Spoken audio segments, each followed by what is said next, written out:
to Baton Rouge. This hour by Spencer Callahan Injury. Now, The Hunt Palmer Show. You are now listening to The Hunt Palmer Show on 104.5 ESPN Baton Rouge. Looking down the middle of the day. Live from the Mercedes-Benz of Baton Rouge studios. This is Hunt Palmer.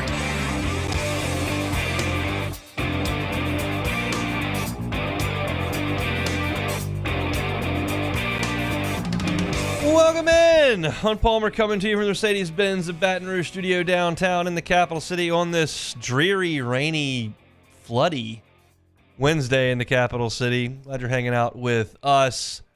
Got Casey Gaines and Jacob Beck back there on the ones and twos, and it's a game day for LSU basketball as they get ready to take on the Georgia Bulldogs 4 hours and 30 minutes from right now in Stegman Coliseum. I'll get you ready for that one. It's a What If Wednesday coming up at 1:30. Got a little anniversary to get to as well later. Way too early college football American team for next year. LSU is featured, and we'll get to some of that as well. So plenty to get to over the next 2 hours. Glad you are with us here, and we're glad to be with you by the same token. LSU, it appears, reports surfacing now that a decision has been made with the final on-field position coach, and it'll be Slade Nagel, tight ends coach, who comes over from Tulane. This is not a surprise. This name's been talked about a good bit over the last couple of weeks, and it appears that will become finalized here very, very soon. And there's something that I found striking about the composition of this new look coaching staff. Of course, you had continuity in your first 2 years under Brian Kelly with the offensive coordinator and the defensive coordinator and the vast majority of the position coaches. You've had some shuffling at defensive line, but a lot of these guys have been here for 2.5 years. And I think continuity is a very, very good thing. However, the defense faltered last year. You needed to make changes on that side of the ball. And your offensive coordinator decided, hey, I'm out of here. I'm going to Notre Dame. So you've got an opportunity to change things at the top there. Turns out LSU just promoted from within, and now they're backfilling with a tight ends coach in Slade Nagel. But this coaching staff very clearly has a common bond. There is no denying it, and there's no suggesting that it's coincidence, in my opinion. This is by design. I don't think it was a prerequisite to get an interview or a look, but the fact that all these coaches share a common bond, I believe, was a significant factor into why they were brought into the staff to coach. And you, I think, know where I'm headed with this, but it's ties to this state. Let's just run through it, because it's not like the majority, it's all of them except one. Joe Sloan has spent 11 years between Louisiana Tech and LSU. He's your new co-offensive coordinator. Cortez Hankton is your other co-offensive coordinator. He's from New Orleans. Frank Wilson's your running back coach. Do I need to say a lot more about that? Frank's been around a little bit. New Orleans, over at McNeese for a quick stint, but he's a New Orleans guy. Brad Davis, Bel Air High School, right here in Baton Rouge, Louisiana. He said many times that he wanted to come home, which is why he left Arkansas, where he had a great job, to come coach here. And Slade Nagel's your tight ends coach that you brought in today. He's from Lake Charles. He went to McNeese. He had 2 stints at Northwestern State as an assistant coach and spent 8 years at Tulane. That about covers it. Grew up and went to college in Lake Charles. Spent some time in Central Louisiana at Northwestern. You want to call that North Louisiana? Sure. And 8 years at Tulane, uptown. That offensive staff is comprised of nothing but dudes who have spent a lot of time in this state. But it's not just the offense. You go to the defense. Blake Baker is your new defensive coordinator. Going to coach the linebackers as well. He went to Tulane. He spent 5 years at Louisiana Tech as an assistant. He spent a year at LSU, and his wife went to LSU. That's a lot of roots in the state of Louisiana for a guy that's been at Missouri and Miami and some other places. Defensive line coach, Bo Davis, played his college football right down the road at LSU. It's his alma mater. On the edge, Kevin Peoples was an assistant coach at Northwestern State twice and was at Tulane from 2016 to 2019. So that's a significant amount of time in Louisiana in the recent past. Your cornerbacks coach, Corey Raymond. Ever heard of him? Yeah. From New Iberia. Coached at LSU for 11 years before leaving for Florida and coming right back. Feel like guy's pretty comfortable in purple and gold. Jake Olson's going to coach the safeties. He went to grad school at ULM. He coached at ULM, coached at Northwestern State, coached at Nichols. In all three of those stops, ULM, Northwestern State, and Nichols, in the last 10 years. Roots up there in Fun Row in the 318, trickling down on I-49 to Northwestern and down the bayou at Nichols. Got them all covered. Even Bob Diaco was the defensive coordinator at Louisiana Tech for a year.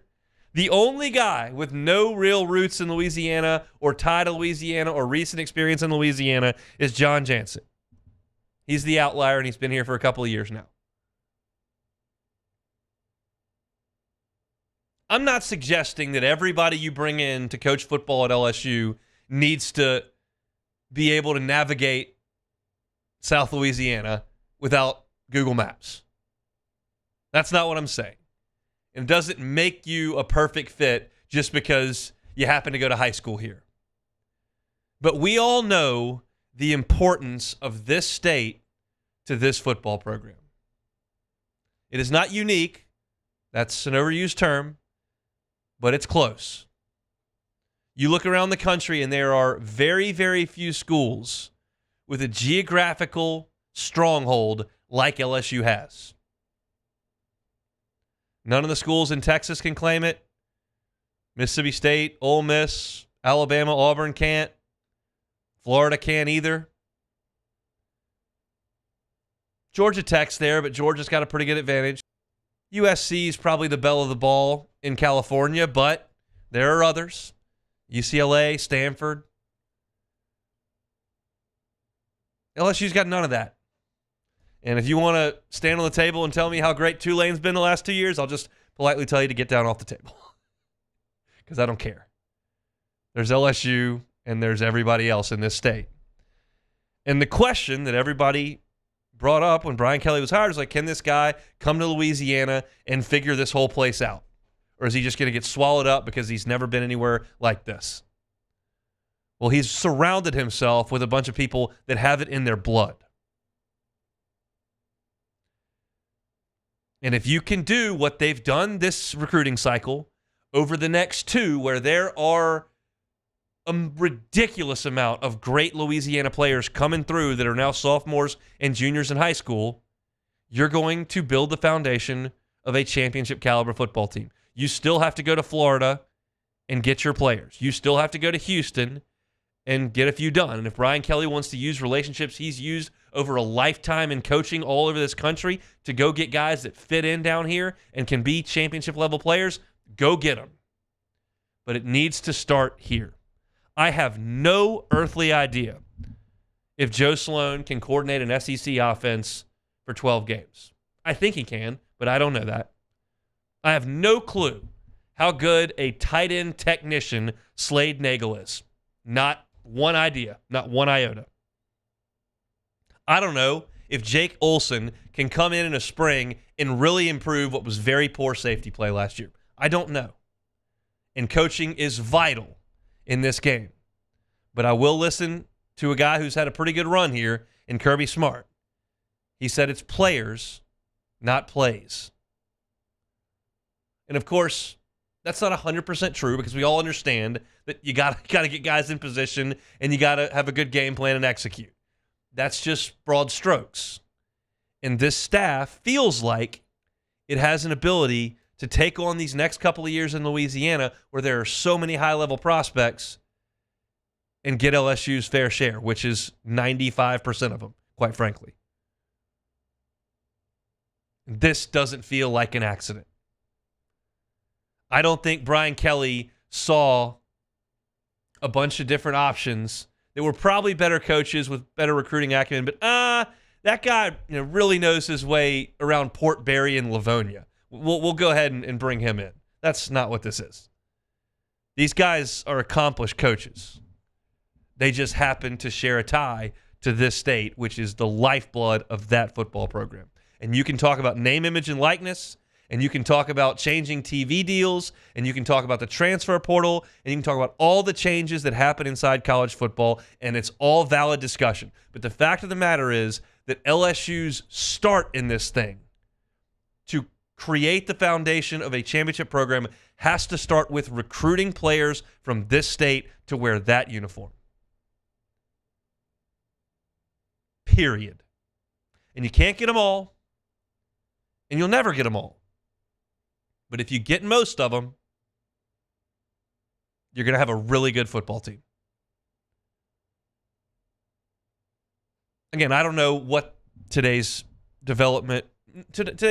news with Slade Nagel being the tight ends coach means for Mason Taylor. I don't know what it means for Trez Green. I don't know what it means for Kamorian Pimpton or Mac Markway. Like, might be awesome. I don't know. I guess Mike Denbrock was pretty good at coaching them too. But I can tell what this staff looks like on paper. And as an LSU guy, I like the feel of it. So that's the news of the day. LSU football completes its coaching staff with the addition of Slade Nagel at tight ends coach. You've got the entirety of the staff filled out. It's time now to round out this signing class with a couple of signatures coming up in a week or two.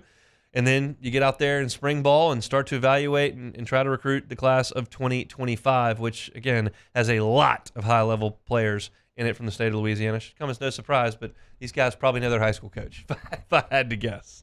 Still got tons to get to here on this Wednesday edition of the Hunt Palmer Show. Got a What If Wednesday. If you're in the Bayou Ford chat, throw a few in during this break. We'll try to clip some of those and get them into the doc so that we can get to them at 1:30. I'm excited to talk a little about a way too early football All-American team. And this is not going to be a weekly thing on the show, but I do want to get into it right now because I feel like we're kind of curious as to what this LSU basketball team is.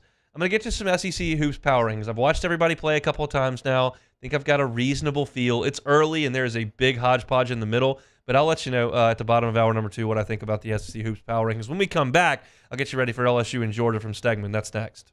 You are now listening to the Hunt Palmer Show. Boudreaux's Electric. Boudreaux's Electric. It's not storm season right now, but it will be again. Protect yourself from power outages. Whether you're going to ride out a storm, which a lot of us in Baton Rouge tend to do, and may lose some power while you're home, great to have the peace of mind that it's not going to go out because the generator's going to kick on, and you'll have a cool house with all the amenities that you need.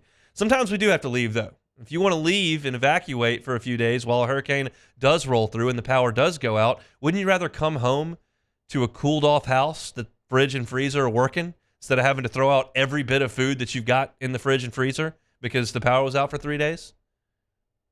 Boudreaux's Electric can help you with it. And with that Boudreaux's Electric Generac generator, you're going to get a 7 or 10-year free warranty, depending on the type of generator that you purchase. So for just $5.20 for the lifetime of that generator, you've got the peace of mind that the power is not going to go out at your home or at your place of business if you're a commercial property owner. Give them a call, 225-300-9389, 225-300-9389. That is Boudreaux's Electric. Our listeners fire off their opinions on the jimsfirearms.net hotline at 499-1045. Keep listening for your next chance to shoot us your thoughts with the jimsfirearms.net hotline on 1045 ESPN Baton Rouge.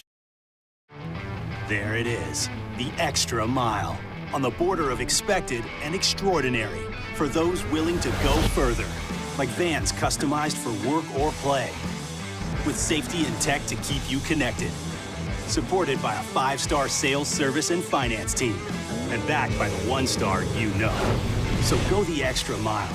It's never crowded because so few have what it takes to go there. Mercedes-Benz Vans. Breck teamed up to reimagine your parks, and you imagined big. With your help, we went to work creating 12 beautiful community parks across the parish. A family-sized water park, miles and miles of trails, and parks just for your dogs. There are more places to splash, to explore, to run wild, and even soar. You imagined, we delivered. Gold. Breck, your #1 park system in the nation. Hey, it's Matt Moscona. For years, you've heard me tell you about Insurance Network of Louisiana, helping you find better coverage for less money. But it's not just for your home and auto. They also offer commercial property. So, retail stores, professional offices like doctors, dentists, attorneys, clothing boutiques. Insurance Network of Louisiana can find you better coverage for less money. They service the entire state of Louisiana, and they're local. So call today at 293-0450 or lainsurance.net. Bayou Ford is taking $10,000 off MSRP on new 23 Ford F-150 lifted trucks. $10,000 off new Ford F-150 and 3.9% financing. All new Bayou Ford vehicles come with a 1 million mile warranty. The crew at Bayou Ford is going to do right by you.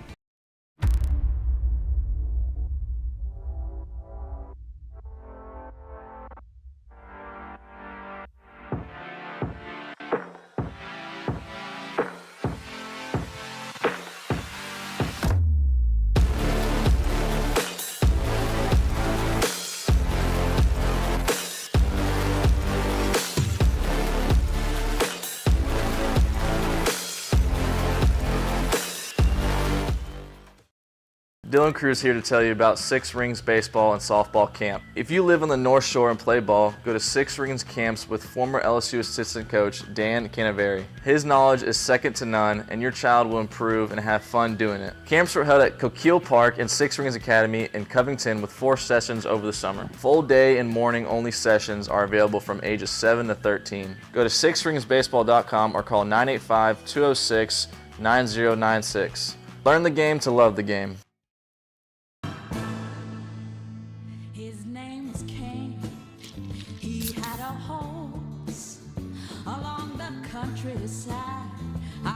Moscona inviting you to join us for Wednesday's Hump Day AFR, presented by Pluckers. The latest on the Saints OC search, LSU looking for a tight end coach, and lots to talk about on the hardwood with the Pels and Tigers. Join us 3 to 6, 104.5 ESPN Baton Rouge.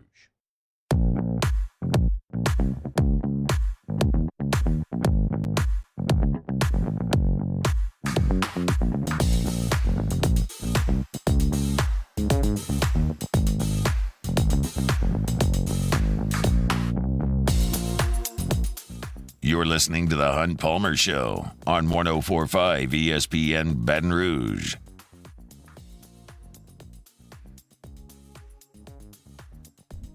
Be LSU and Georgia tonight from Stegman, kind of tonight, 5:30 our time. Is that the night? It's kind of the evening, late afternoon, in fact. But 5:30 our time will be tip-off from Stegman. And so wanted to get into kind of what I've seen from Georgia thus far. Watched them a couple times and kind of looked into the numbers today.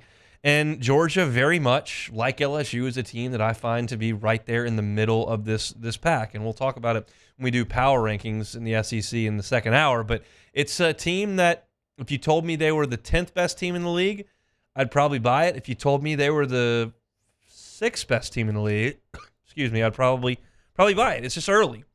They did pretty well in the non-conference, and they've had, a nice start to the pre-conference with 3 wins like LSU has. They have some good W's. They beat Wake Forest, which, by the way, LSU beat them too, and that's been a team that's played well in ACC play. They went to Florida State and won by 2, beat Georgia Tech by 14. They won at South Carolina by 5. You saw Kentucky go into South Carolina last night. You know that's a pretty good win as well.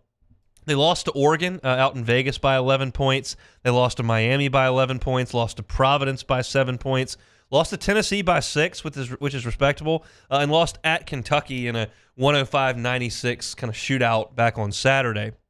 This is year 2 under Mike White. Last year they were 16-16, 6-12 in the league. In regular season SEC play, Georgia beat LSU by 2 points in Athens. LSU returned the favor and beat Georgia in the SEC tournament to finish year 1 under Mike White. This is a team which is their offense has a truly an identity when you start to look in the numbers. It's kind of similar to Texas A&M and what they want to do. A&M wants to get on the offensive glass and rebound. Georgia wants to get to the free throw line. That is what they do very, very best. Their offensive efficiency is 162nd in the country. That's not going to scare anybody. Their field goal percentage is 241st in the country. That's not going to scare anybody. Their three-point percentage is 123rd. That's not going to scare anybody. Their free throw attempts per game, 12th in the country. Free throw makes per game, 11th in the country. They make 18 free throws a game. They outscored Kentucky by 14 points at the free throw line in that game on Saturday. That's how they stayed in it, even though I would suggest they didn't necessarily stay in it. They were down 20, 16 points most of the second half and kind of clawed. But they outscored Kentucky by 14 at the line. They outscored South Carolina by 8 at the free throw line. They won a game at South Carolina, shooting 37% from the field and 23% from three-point range because they got to the free throw line. They have won the free throw make battle in every SEC game they have played. LSU has to stop them from getting to the line repeatedly. And I looked up LSU's defense, 167th in the country in fouls per game. So kind of middle of the pack. That's right there in the middle of the pack in terms of fouls. Georgia does not turn the ball over a lot, and that's something LSU's defense has relied on. They're 59th in the country in terms of 59th best, which is pretty good when you stack it up against 360 teams.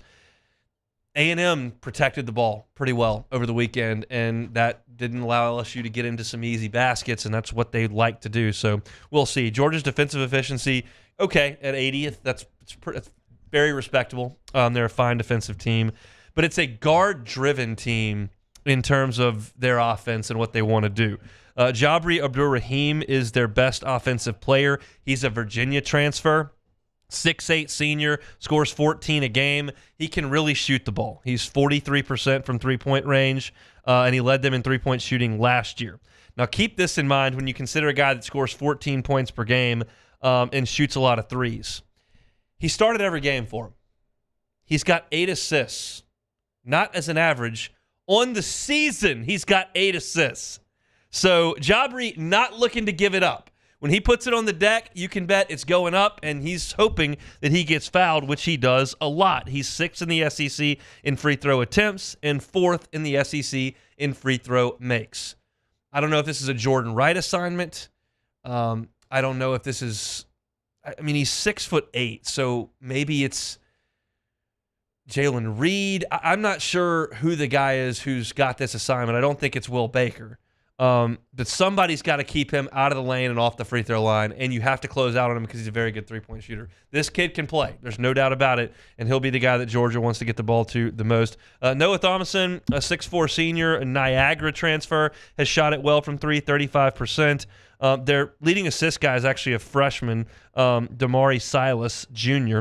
He was the top 100 recruit, 4-star, leads the team in assists. Their front court does not stuff the stat sheet. They don't have a post player who's scoring double figures. They don't have a guy that blocks a ton of shots. They'll start a 7-footer. They'll bring a 6'10" kid off the bench. It's not a dynamic front court that LSU's got to be terrified of. It's the guards and the penetration that LSU's got to deal with tonight, and it starts with Jabri Abdur-Rahim. LSU, as far as it goes offensively, you have to limit the turnovers, which they did on Saturday outside of Jalen Cook, and quite frankly, he's just got to play a lot better. If you listen to Matthew Bruni, who was on our show on Monday. We had Glenn West yesterday, and he referenced Matthew Bruni here. You're talking about in SEC games, he's got 17 turnovers and somewhere in the neighborhood of 3 or 4 assists.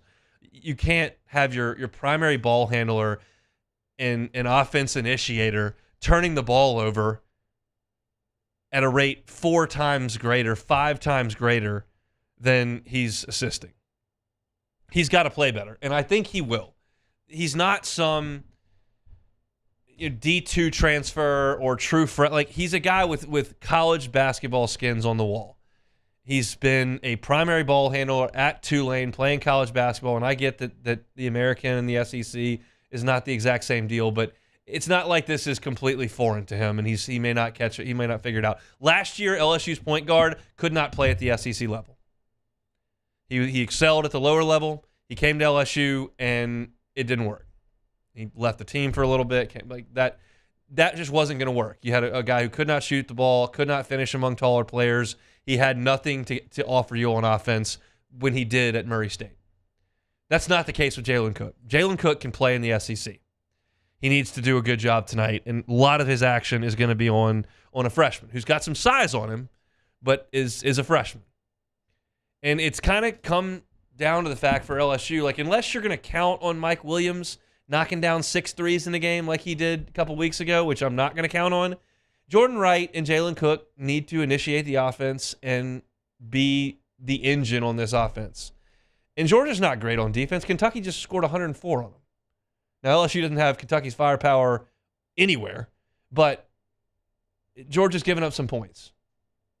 LSU should be able to go in there in what's not going to be a super hostile environment and put some points on the board. The question is, can this defense, which we've kind of tabbed as the identity of LSU basketball this year, is they're forcing turnovers and they're pretty good on defense. And they were good on defense on Saturday, like I said yesterday a couple times. They just didn't get any rebounds. Can they play well and keep Georgia off the foul line where they like to get most of their action? I think it's a winnable game for LSU. Georgia's about a basket favorite in this game. I'll pick it at the end of the show and tell you kind of where I'm leaning on this thing.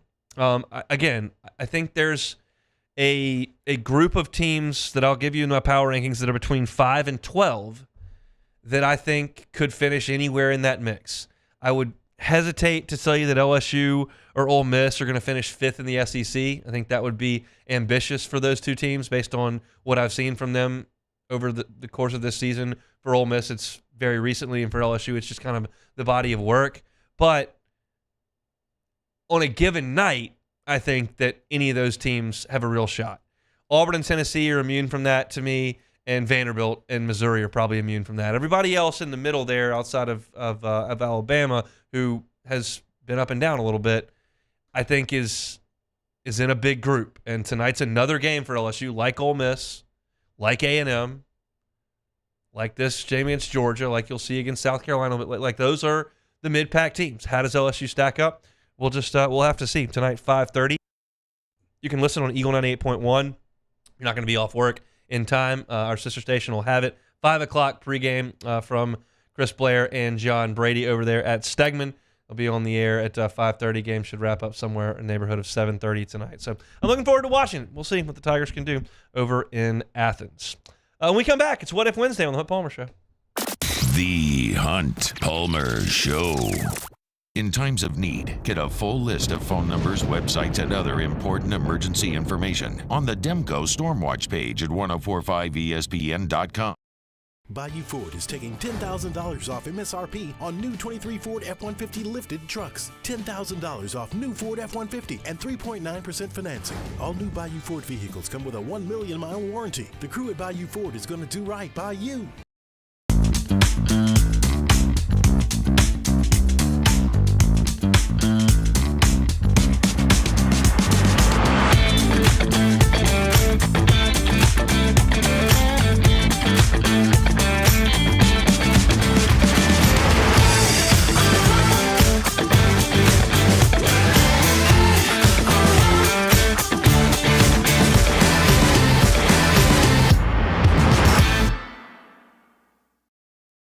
The Windsor Senior Living Community in Mandeville, Louisiana is a beautiful, vibrant apartment community geared towards seniors.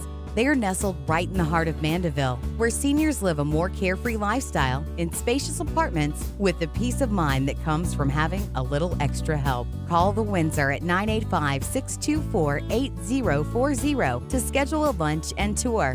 Come see how the Windsor can be your passport to peace of mind. Bayou Chrysler Dodge Jeep Ram has $20,000 off new 23 Ram 1500 Black Widow trucks, $20,000 off new Ram 1500 trucks, and all new Bayou Automotive vehicles come with a 1 million mile warranty. The crew at Bayou Automotive is going to do right by you. Yo, Jake here from my friends over at Community Steel Company located in Gonzales, Louisiana, the local place you can turn to for all of your metal building needs. Notice I said local, not Houston, not Dallas, not Atlanta, but right here in Gonzales. Visit them at their brand new state-of-the-art website at communitysteelco.com or pick up the phone and give them a call today to answer all of your questions on your metal buildings, roofing and sheet metal, and any other steel needs you or your business need at 225-647-2020. Breck teamed up to reimagine your parks, and you imagined big. With your help, we went to work, creating 12 beautiful community parks across the parish. A family-sized water park, miles and miles of trails, and parks just for your dogs. there are more places to splash, to explore, to run wild, and even soar. You imagined, we delivered. Gold. Breck, your #1 park system in the nation. Electricity is all around us, and our families depend on it.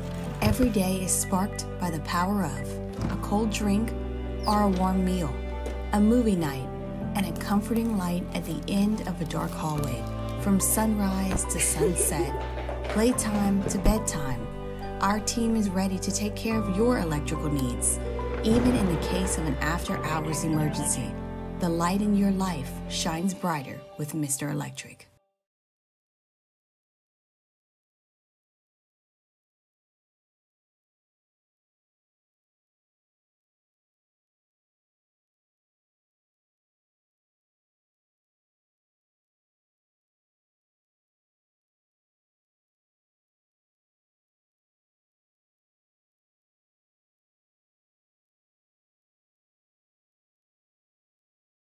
Time's more absorbent, so you can use less than the leading ordinary brand. So you can get back to your night. Bounty, the quicker picker-upper. Bayou Ford and Bayou Chrysler Dodge Jeep Ram. 5 brands on one lot. Shop BayouAutomotive.com. On Wednesdays, OTB, the penultimate day for the PMAC explodes for LSU South Carolina. Plus, do some spread lines with our guy, Hold the Mayo, and we'll recap Pels Jazz. Off the bench, 7 to 10 a.m., 104.5 ESPN.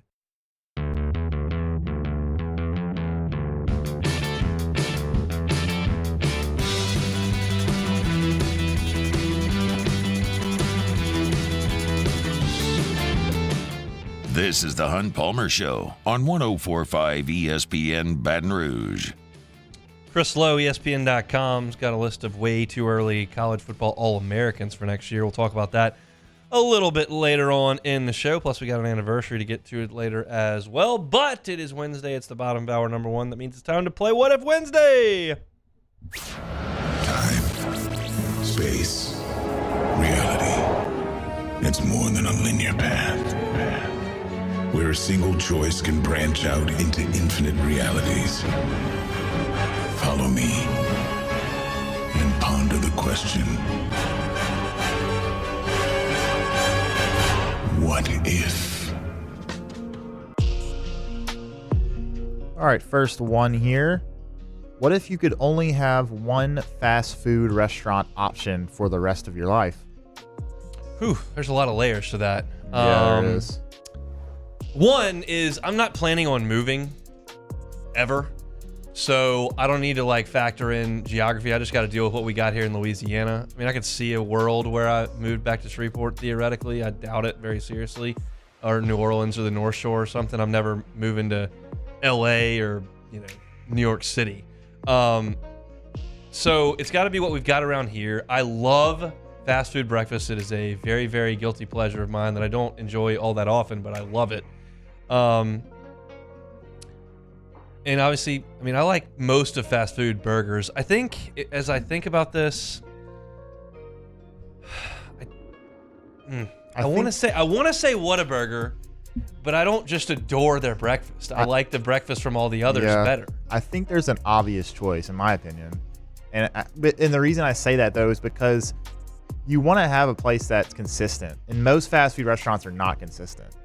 However, there is one that is. What is that? You probably can guess. I can't. I mean, Chick-fil-A? Yeah. It's not Chick-fil-A. I want burgers. I want better breakfast. I'm fine eating a Chick-fil-A chicken sandwich. I'm fine with their chicken minis and it's fine.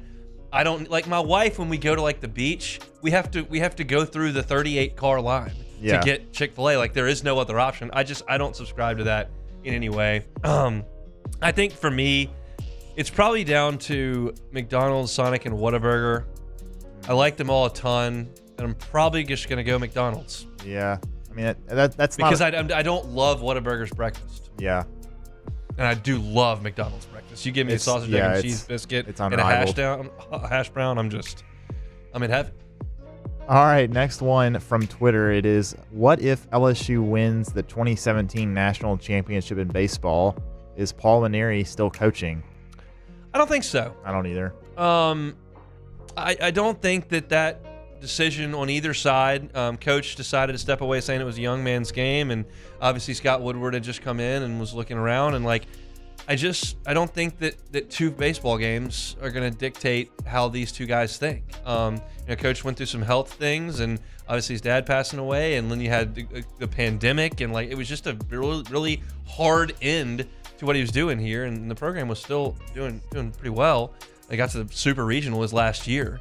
So no, I don't think that changes anything. I think it would add another piece of hardware to the program, right, to Paul Maneri, but I don't think it changes when he decided to step away. Honestly, in my opinion, it may have even made it easier for him to retire. Yeah. He's already got another one, so it's like, okay, I'm good. That's a very, very reasonable point. Yeah. All right, next one is also from Twitter. What if you could attend 3 SEC football games next season that didn't involve LSU? That is a great question, and one I would love to do. And so for the purposes of this, I'm going to take out LSU's schedule based on me missing games. I would like to see that one. Oh, but LSU's playing Bama, so I wouldn't. No, we're taking LSU out. It's just, what 3 games would you like to go see? Obviously, Georgia in Tuscaloosa is going to be one of those for me. Would love to go see those 2 programs play, even though it feels like Georgia's way got the upper hand. I would just like to see that. And then I think, oddly enough, I've never been to Missouri, and I've never been to Texas or Oklahoma, but I'm not really going to factor those in too much. I think for me, the 2 that I would like to go see, I'd like to go to Jacksonville to see the event around that. And I may be able to do that one day because it's always been on LSU's bye week as far as back as I can remember. Not forever, but the last 10 years it has been. Because I always look at what I can watch that week, and that's always the biggest game. But I'd like to go to the beach when everybody's there. That it probably has great weather there in October. And then I'd like to go sit in that stadium and see the 50-50 aspects of it. And that's just a unique thing in college football that I'd like to see. And then, quite honestly, I'd probably pick A&M Texas. Really? To finish the season. I guess that would be. They hate each other so badly. They haven't played in a while. They haven't played in forever. And I just like to be in that stadium. It's in Kyle Field this year, which I have been to. I think those are probably my picks. I mean, I think Georgia is going to Oxford, which is going to be massive. I think a few, obviously, is like the Iron Bowl, and then of course I've never Texas, been to that. And then of course Texas OU. I mean, Texas OU is cool. Yeah. I could get on board with all that, and I don't have a ton of conviction on it, but I think those are my early thoughts. I'd like to see. I'd like to see Georgia, Bama. I'd like to see the cocktail party, and I'd like to see A&M, Texas. All right, next one here. What if you could only choose either a return trip to Omaha for LSU baseball or LSU football in the 12-team playoff? So that's interesting because it appears that I can only have one and I can't have the other. Well, yeah, but it's like, if LSU's at Omaha, I feel like they're further along than LSU being in the 12-team playoff. You know what I'm saying? Like, they have less games, I think, to win to get to get a championship. But which one would you choose? Look, this is not as easy as I think most people listening think it is for me. It's not just like, boom, stamp at Omaha, that's it. Like, I love LSU football. I love that when they're chasing a national championship. I love that a ton. And if you were telling me I could pick one and the other team could play out the string, I would absolutely take the college football playoff, and I would let LSU baseball go see what they could do. If you're telling me that Omaha's off the table if LSU gets into the playoff, then it does become a little bit more difficult decision for me.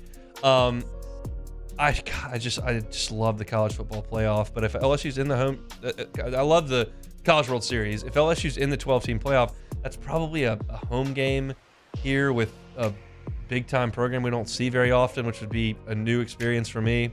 I feel like if the situation is you choose one and the other team still can make it, I feel like you got to choose Omaha, because I feel like it's harder to get to Omaha than it would. The 12-team playoff for LSU shouldn't be as hard of a road. Yeah, but LSU's got a better chance, in my opinion, for this Jay Johnson team getting to Omaha than LSU's football team in the fall getting to 10-2 and getting to the playoff, in my opinion. Okay. If I had a little bit more confidence in LSU's defense and football, I might take it. I think what's swaying me here ultimately is that I don't trust that LSU has a national championship defense and football team next year, and I think they would get beat in this playoff. And I think LSU will have a national championship caliber baseball team, and you're promising me I can already get there and go play for it. Like, that's, I think, where I am. I think this is team dependent for this current year and not just what's better. Whatever, yeah. And so that's the way I'm reading it. I'll take the College World Series, but it's reluctant. Like I get you football people were very upset with that answer, but that's how I feel. All right, this one's from the Bayou Ford chat. What if the Super Bowl ever went to a pay-per-view model?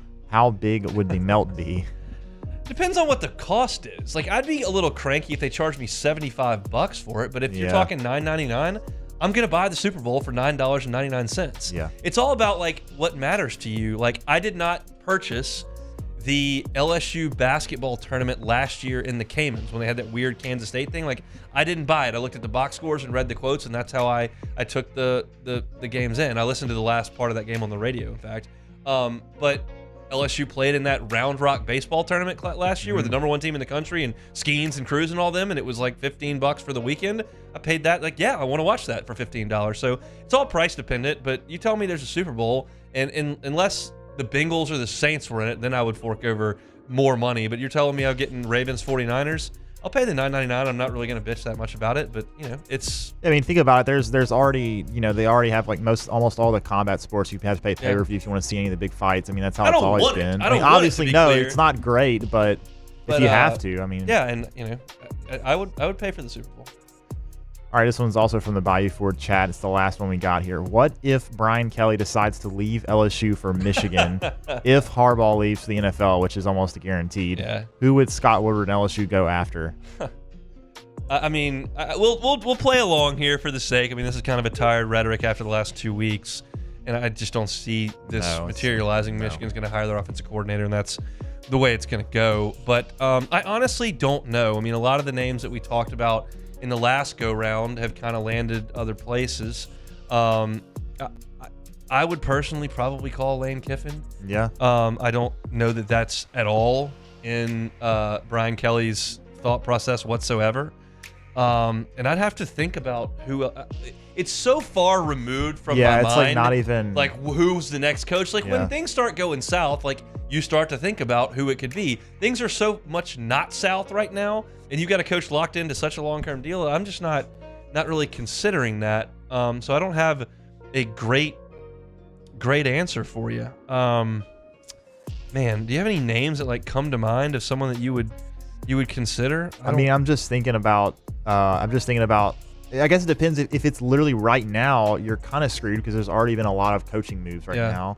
I would have said obviously we could hire Sunbelt Billy Napier to come back. He'd probably take a long-term deal. I mean, if it was before Alabama and everything, obviously you would target DeBoer, Dan Lanning. Obviously, he said he's staying in Oregon, but you go after those guys. I think when A&M was sparking up that tree, the buyout was north of $80 million.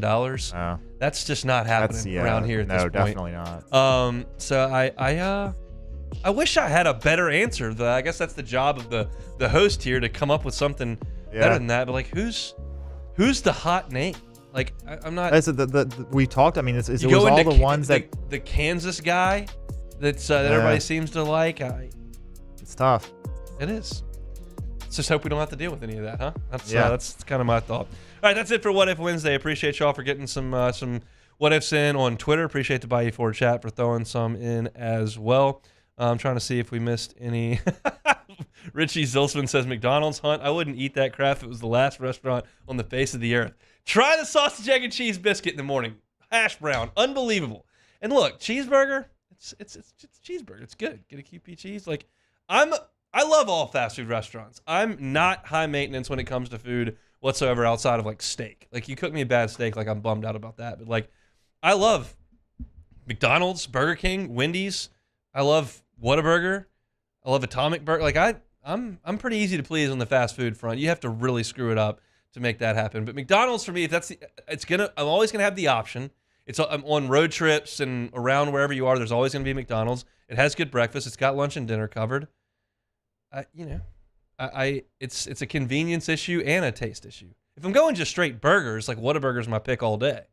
But there's not that many Whataburgers, and I don't love their breakfast. I think the Whopper though is unparalleled. I don't know. I like the Whopper. I mean, I think Whataburger's burger's better, but okay.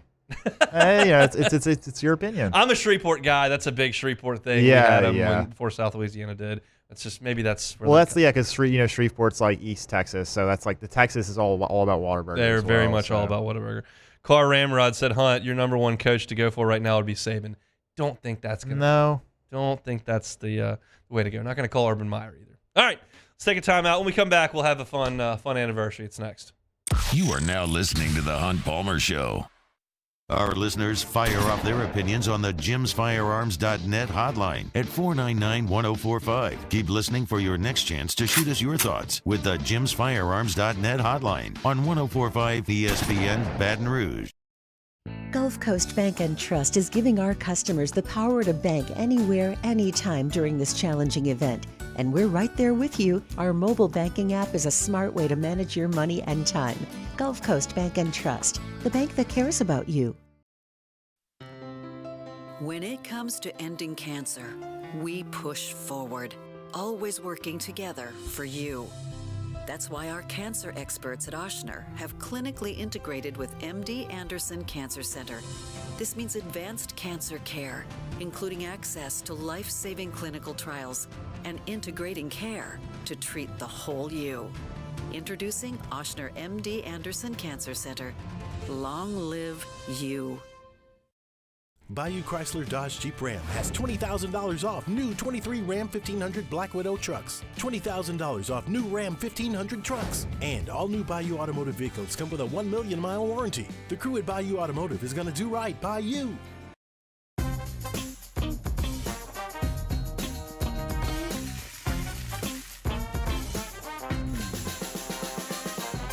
The best kept secret in town is out. Discover Tallulah at the Renaissance Hotel on Bluebonnet. The importance of doing this fortified program and offering it to people down here is number one, the only real chance you're going to get to do this is when you put on a new roof or build new. And through companies like HUDCO, who's kind of leading the way in this thing, it's going to offer the customers a huge advantage in the insurance market and the price of their insurance. You know, we're not looking to make a fortune off fortifying. We're trying to give you a better product than our competitor at the moment. I'm trying to do something that he can. I'm trying to give you something better. So a lot of these insurance jobs, you're getting a re-roof, you're only paying your deductible. Let's sit down and talk about the fortified and let's see what it does to your insurance premium. You're getting a steal. Yeah. You're getting a brand new roof and a fortified certificate for your deductible, essentially. And I think we're rocking and rolling.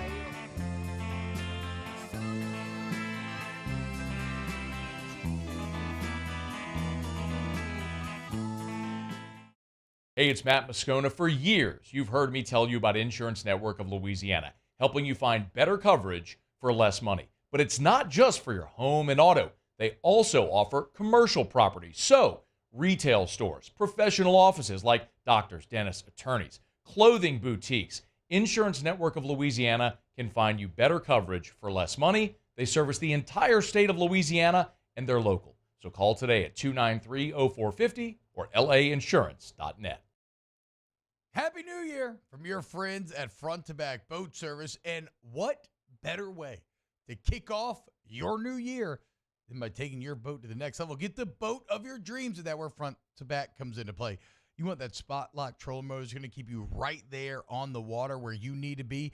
How about some forward-facing sonar that actually shows you the fish before you even cast? Custom stereo jobs, all of it. Sherman family's been doing it for 38 years. Go to fronttobackboatservice.com. I've been doing business with Luba for 25 years. They're dependable, trustworthy. It's just the attention to detail with our clients. Our folks have years and years of experience. They're highly trained professionals, but many companies have that asset. What I'd like to think makes Luba a bit different is that we use those talents in a way that truly is dedicated to serving the needs of the folks who depend on us.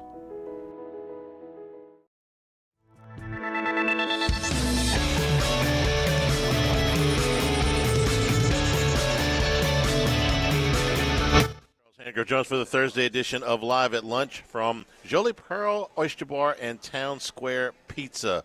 Dwayne Colucci will be with us along with Paul Nolan and Matt Humans. Live at Lunch, 11 a.m. Thursday on 104.5 ESPN Baton Rouge.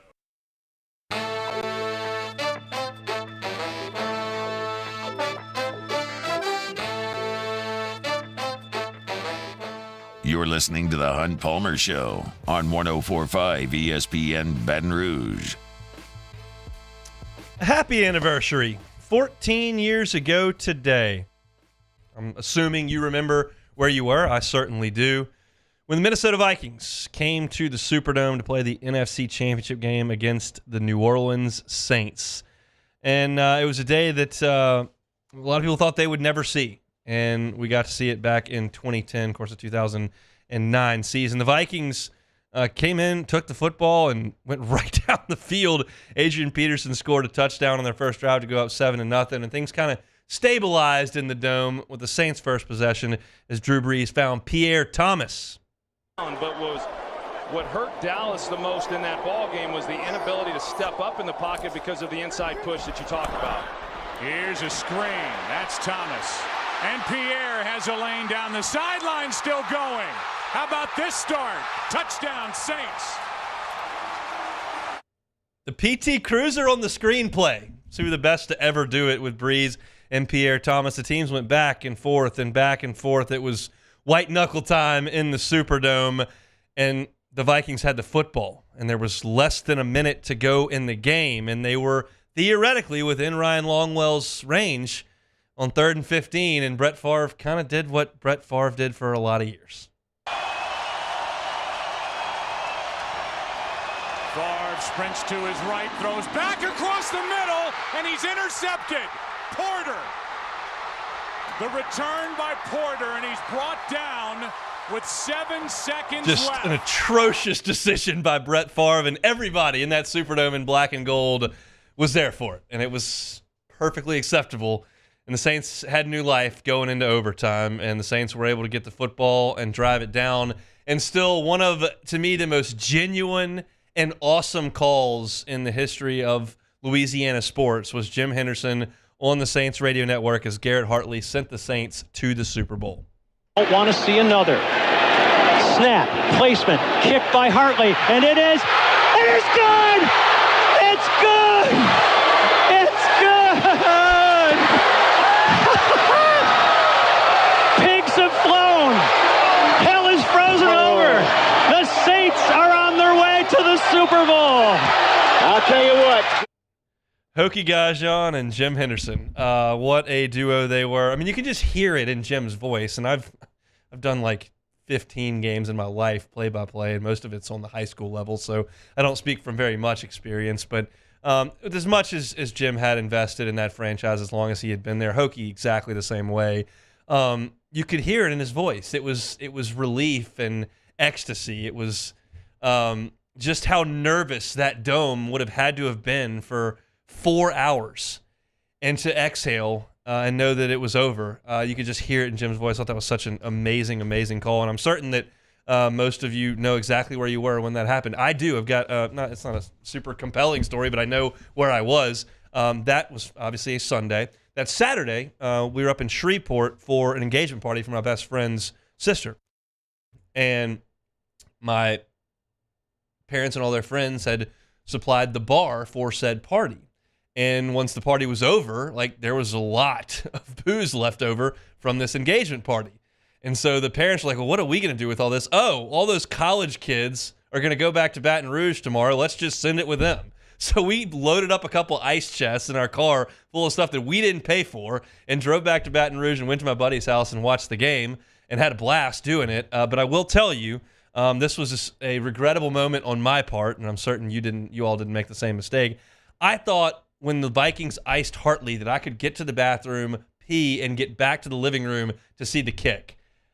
I didn't make it. I'm literally about to walk out of the bathroom, and I hear all my friends just absolutely go bananas. And, at that point, there was still a little bit of Saints hater in me. I grew up in a Saints hater household. My father despises the New Orleans Saints because of the years of Shreveport residents bickering back and forth about what game should be on Fox and what shouldn't. And the Cowboys were winning Super Bowls, and the Saints had bags on their head, and it drove him nuts as a Cowboys fan. The Saints fans wanted their game on, so he hates them and still to this day despises the New Orleans Saints. That all wore off on me a long time ago, and I hope they win, but I don't feel about their games the way I do about LSU games.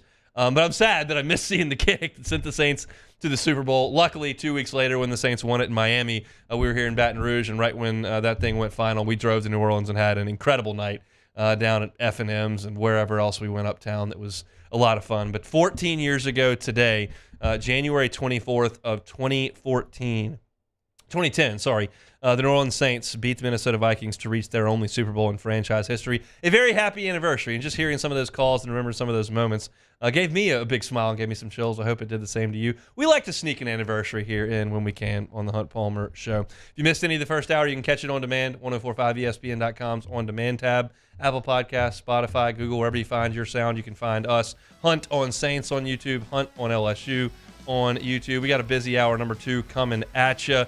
I got a way too early college football American team. I got SEC basketball power rankings. We got plenty to get to, so come back with us after Sports Center on this Wednesday edition of the Hunt Palmer Show.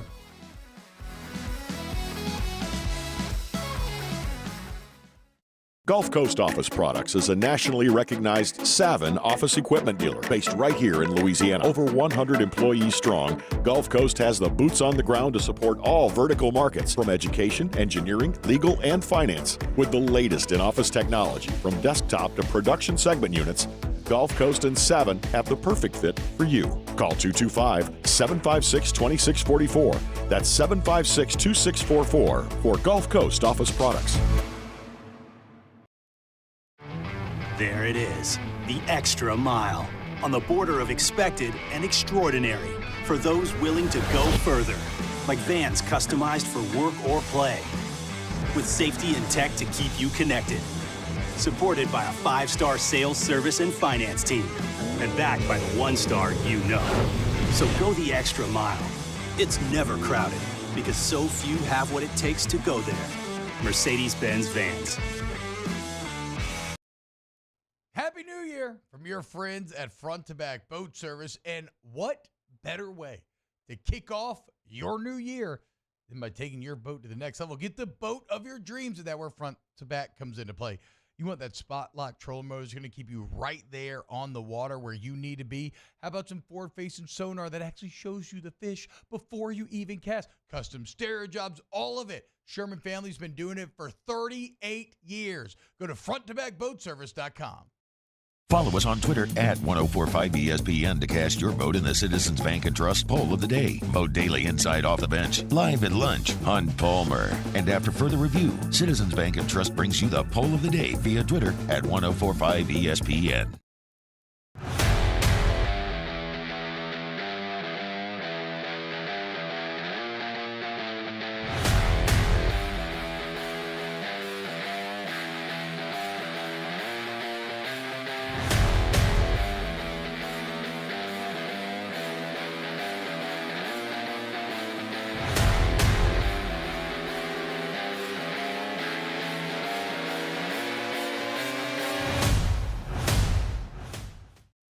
Dylan Cruz here to tell you about Six Rings Baseball and Softball Camp. If you live on the North Shore and play ball, go to Six Rings Camps with former LSU assistant coach Dan Canaveri. His knowledge is second to none, and your child will improve and have fun doing it. Camps are held at Coquille Park and Six Rings Academy in Covington with 4 sessions over the summer. Full day and morning only sessions are available from ages 7 to 13. Go to sixringsbaseball.com or call 985-206-9096. Learn the game to love the game. Yo, Jake here from my friends over at Community Steel Company located in Gonzales, Louisiana. The local place you can turn to for all of your metal building needs. Notice I said local, not Houston, not Dallas, not Atlanta, but right here in Gonzales. Visit them at their brand new state-of-the-art website at communitysteelco.com or pick up the phone and give them a call today to answer all of your questions on your metal buildings, roofing and sheet metal, and any other steel needs you or your business need at 225-647-2020. BRAC teamed up to reimagine your parks, and you imagined big. With your help, we went to work, creating 12 beautiful community parks across the parish. A family-sized water park, miles and miles of trails, and parks just for your dogs. There are more places to splash, to explore, to run wild, and even soar. You imagined, we delivered. Gold. BRAC, your #1 park system in the nation.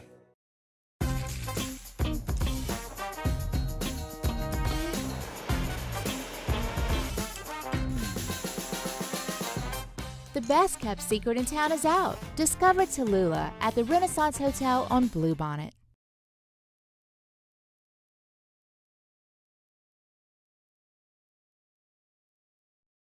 This is SportsCenter.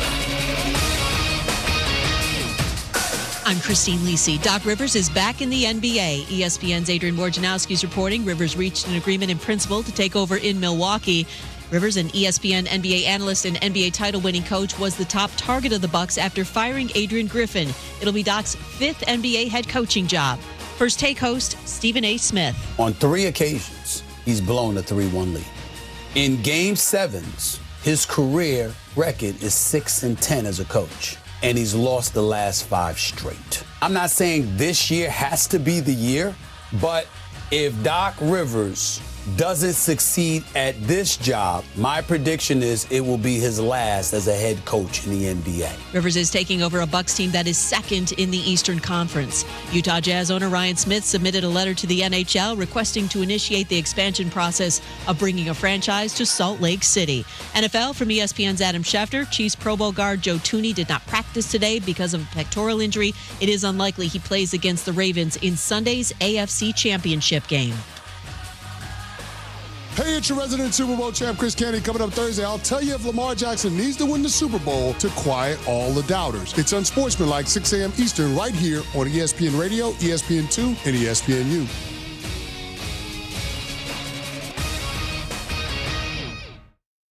Ladies and gentlemen, may I direct your attention to something quite extraordinary? Now, the Hunt Palmer Show. The Hunt Palmer Show on 104.5 ESPN Baton Rouge. Live from the Mercedes-Benz of Baton Rouge studios. This is Hunt Palmer.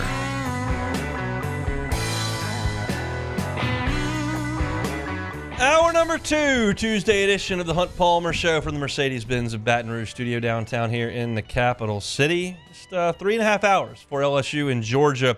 Tip it off in Athens. We broke that down in the first hour. Went through memory lane there with the Saints beating the Vikings to make the Super Bowl. Plenty of fun there in the first hour. We got a lot to get to here in the second hour as well. And we're going to start with a story from Chris Lowe on ESPN.com. The way too early college football All-America team for 2024. What if I told you the Tigers had 2 first-team All-Americans on this list, and I think are interesting for different reasons. The first LSU player mentioned in this piece is offensive tackle Will Campbell. Chris Lowe writes that Campbell's a rarity in college football. He's been a starter at left tackle since the first game of his freshman season. Was a freshman All-American in 2022 and went from giving up 5 sacks his first season to none as a sophomore in 491 pass blocking situations, according to Pro Football Focus. 6'5", 325, got the power and size to dominate his position. I think it's very encouraging that you've got the number 1 offensive tackle in college football, theoretically, based on this list. I did not realize that Will Campbell did not give up a single sack in 491 pass blocking situations. That's pretty good. Now, I will say, it's reasonable to add the caveat that Jaden Daniels pretty good at avoiding edge rushers and making something out of nothing, even if the offensive line doesn't have a perfect rep. But the fact remains that if you don't give up a single sack throughout the entire season in almost 500 snaps, you're doing a pretty damn good job out of left tackle. So I think Will Campbell entering his final season at LSU, we think, but it's great to start your offense with a pillar there at offensive tackle. LSU has done a better job of putting offensive linemen into the National Football League of late. There was a run there throughout Les's tenure where LSU had a lot of really good high school, a lot of really good college offensive linemen that weren't necessarily high-level pro prospects or Pro Bowl-type players. But towards the end of that tenure, you saw Trey Turner and Ethan Posick and Will Clapp and some of those guys make their name as really quality players. Austin Deculus signed right there at the very end of Les's tenure, and he's a guy that has made a name for himself in Houston. So it's not like this just a barren situation at offensive line. Lloyd Cushenberry has done very well. Damian Lewis has become a starter in the NFL. So La'el Collins, certainly from a little earlier, was a mainstay in the NFL before injuries derailed things. So it was okay, but you weren't having the success in the high-level picks that you had at running back with Leonard Fournette and maybe with Darius Guice, what would have been with him, and Odell and Jarvis, and what you've had to run at wide receiver. And you had a long list of defensive linemen that had been drafted, and certainly you don't have to say much more about defensive back here at LSU. So good that LSU is going to put some offensive linemen into the draft here in the next couple of years with Will Campbell and very likely Emory Jones that will give some credibility to that position group as Brad Davis continues to cultivate it here in Baton Rouge. So Will Campbell, one of the first-team All-Americans, way too early for Chris Flo on this list. The other from LSU, a very interesting case, and it's Harold Perkins. And that makes a lot of sense because we know what kind of talent Harold Perkins is, but the blog that Chris Flo puts here beyond Perkins probably echoes the sentiment of a lot of LSU fans. Perkins' numbers dipped last season after LSU toyed with him in some different roles, but the talent remains. And with new defensive coordinator Blake Baker taking over, he will see to it that Perkins reestablishes himself as the top blitzing linebacker in the country. In his first 2 seasons, Perkins has rallied 16 sacks. His speed and agility are amazing, and he's the kind of impact defender opposing offense have to account for on every single play. That's something that Blake Baker is going to have to look at a lot between now and Labor Day. Not necessarily just for the USC game, but like, what do we want to do? And I hear LSU fans who say, I don't give a rip who drafts Harold Perkins and what they do with him. Why do I care what the Arizona Cardinals are doing with Harold Perkins a year from now? I don't. And that's a reasonable start to a thought, but you have to add some layers to that thought.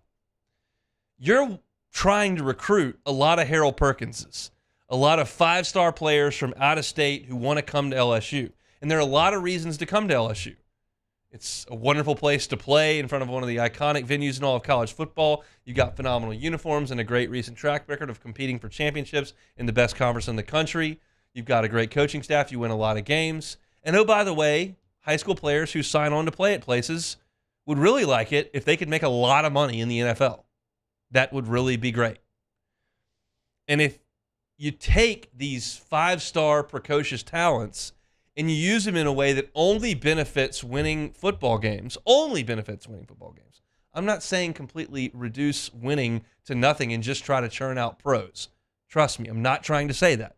But if you don't ever think about trying to get pros and you only think about winning, and then you've taken a 5-star and you've used him one way just on the edge at 6'2", 218 pounds, or whatever Harold Perkins is, and then you get to the NFL draft, and Harold Perkins goes in the 5th round because he hadn't played any coverage or learned how to play inside linebacker at all, and he's just rushed the passer against bad college offensive tackles, and now he's got to go up there and deal with all pros who outweigh him by 125 pounds and are going to be able to block him and dominate him on the run.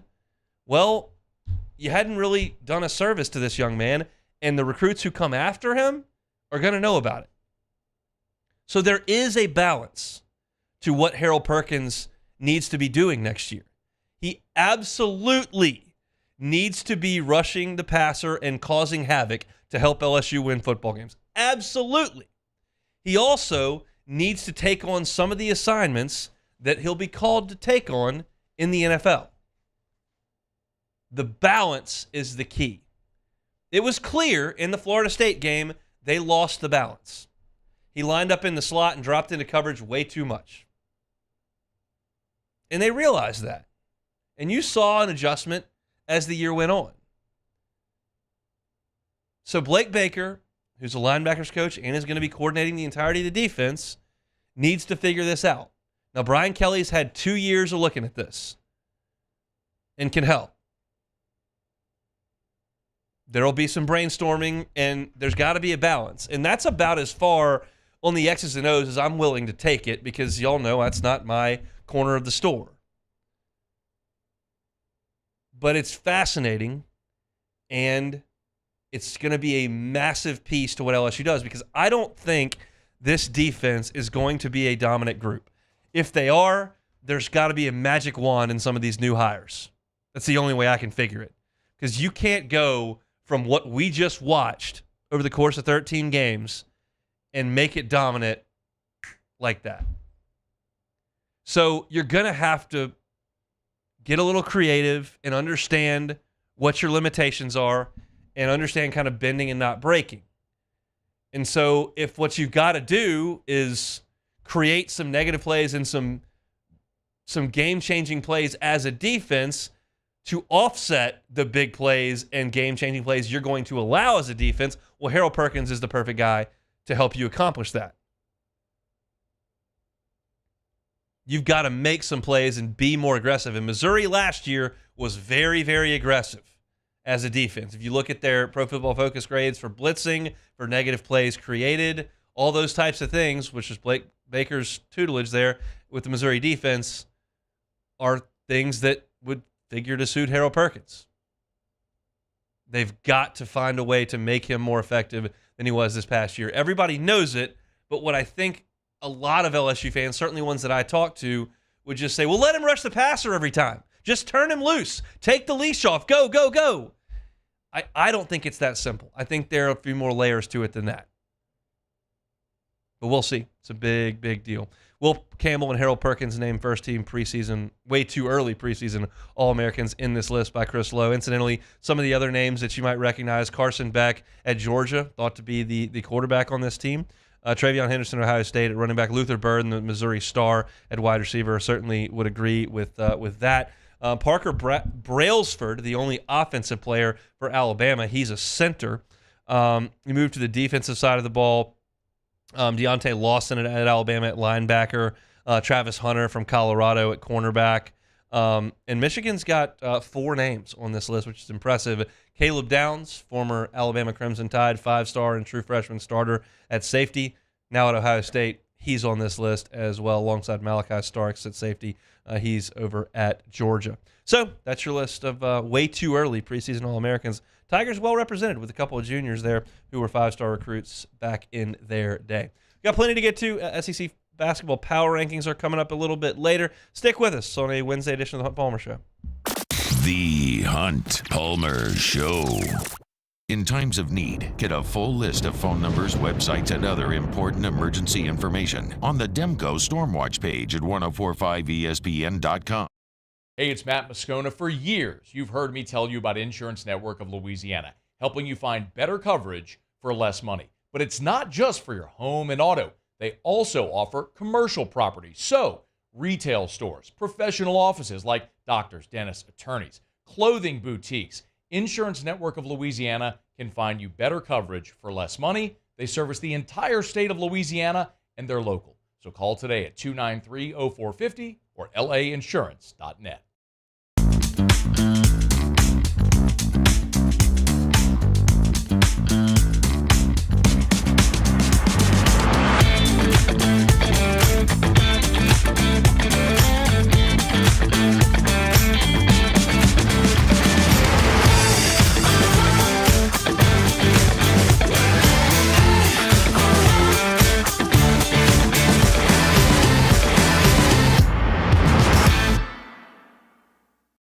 Elevate brand visibility, ignite customer engagement with the power of radio and digital advertising combined. Guarantee Digital Media brings the two together as a trusted media partner in Louisiana for nearly a century. Claim your free digital audit at guaranteemedia.com.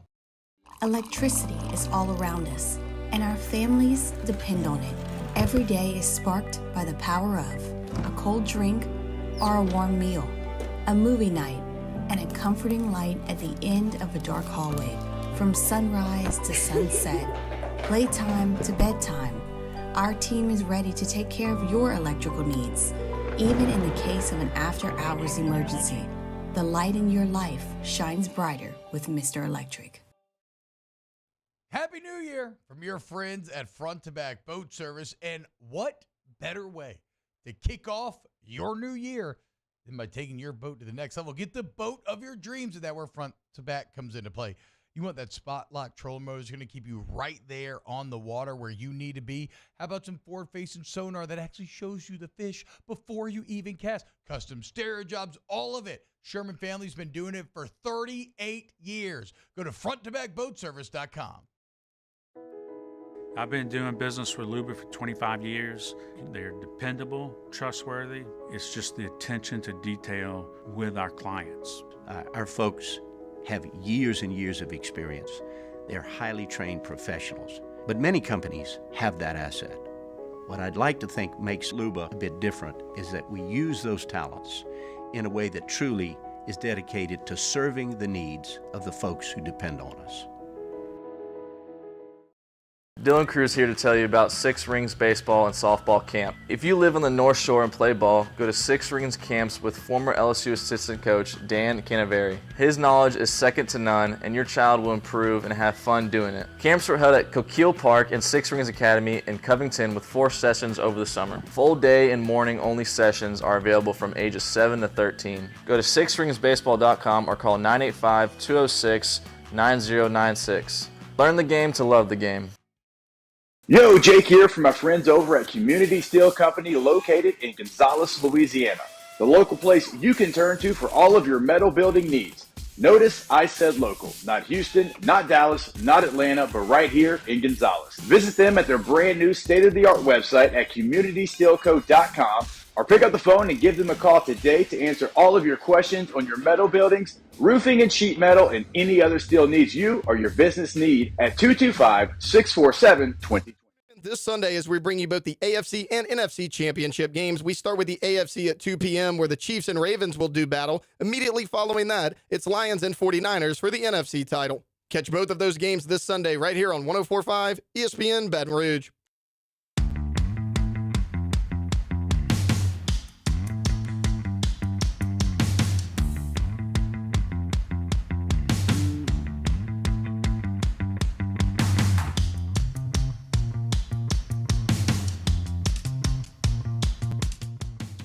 It's Championship Sunday in the NFL, and we've got live play-by-play of both the AFC and NFC championships.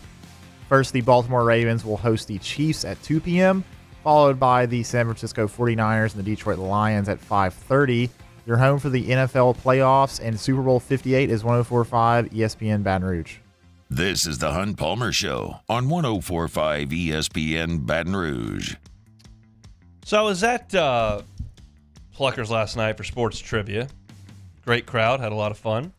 And a lot of basketball was on.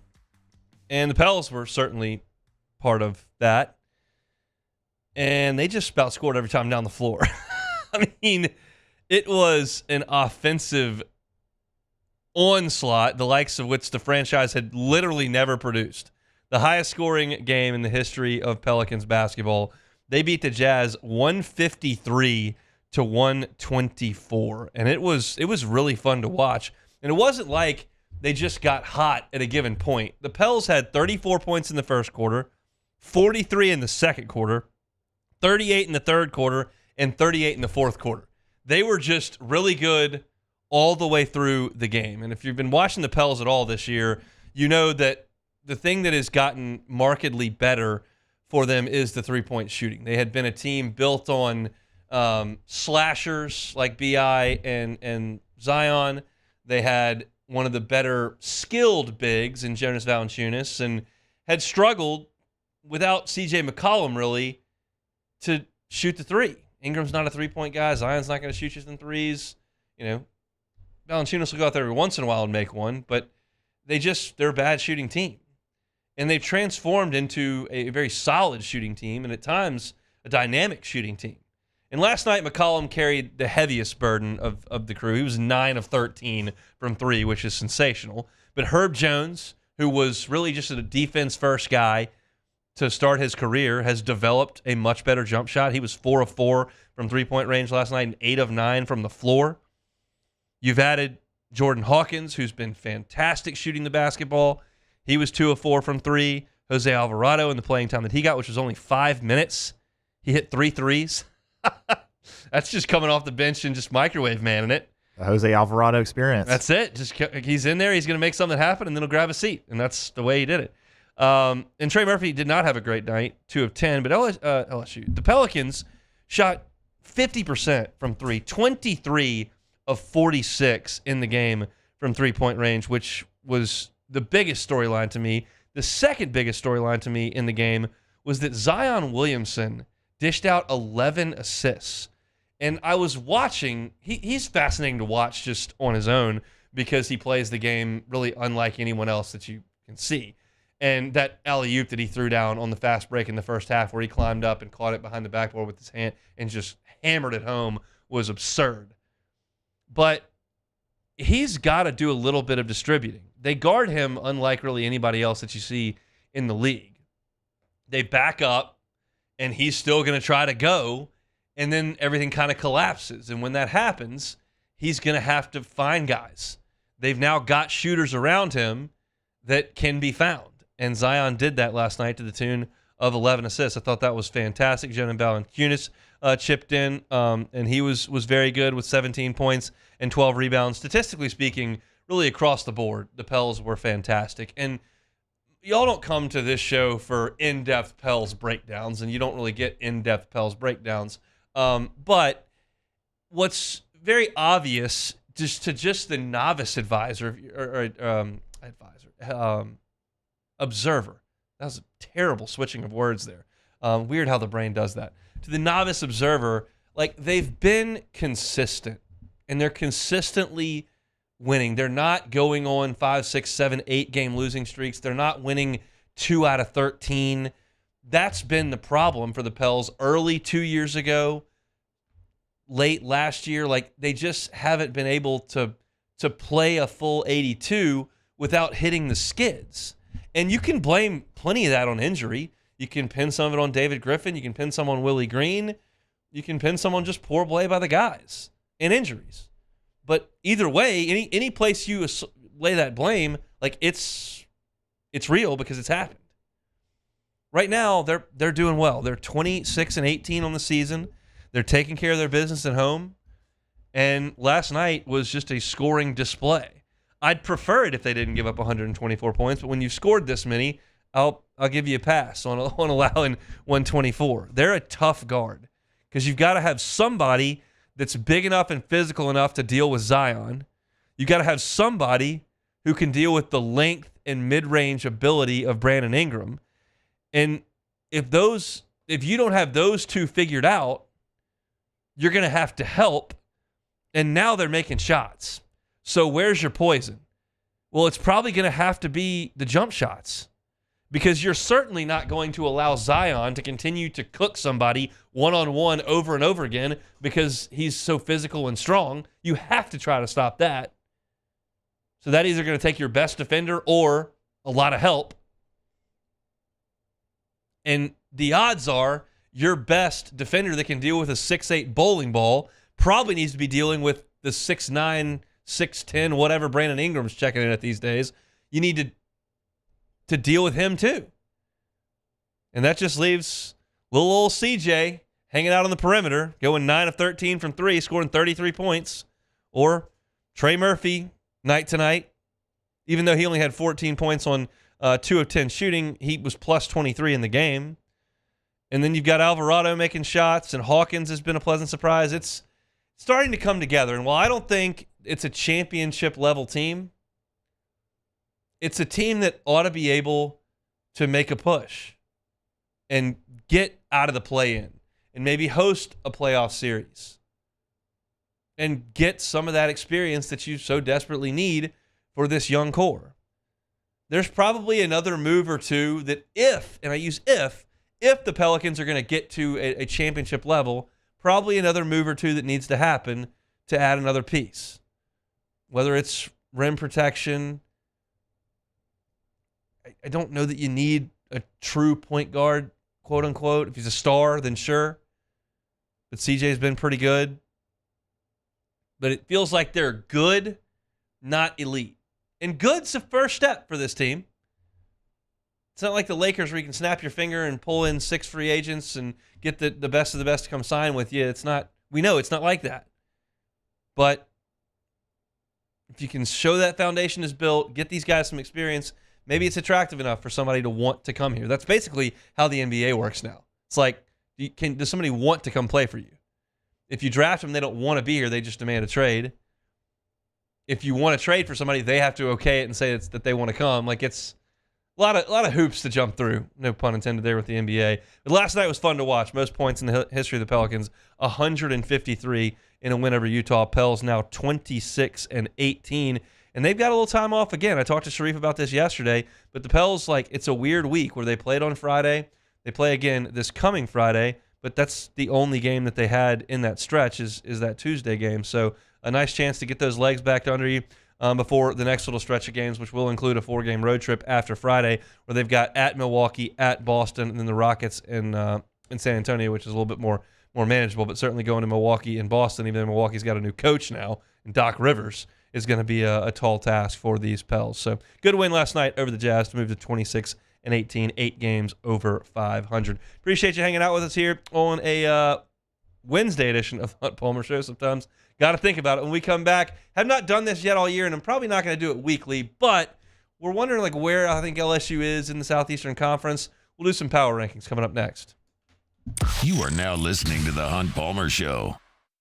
Our listeners fire off their opinions on the jimsfirearms.net hotline at 499-1045. Keep listening for your next chance to shoot us your thoughts with the jimsfirearms.net hotline on 1045 ESPN Baton Rouge.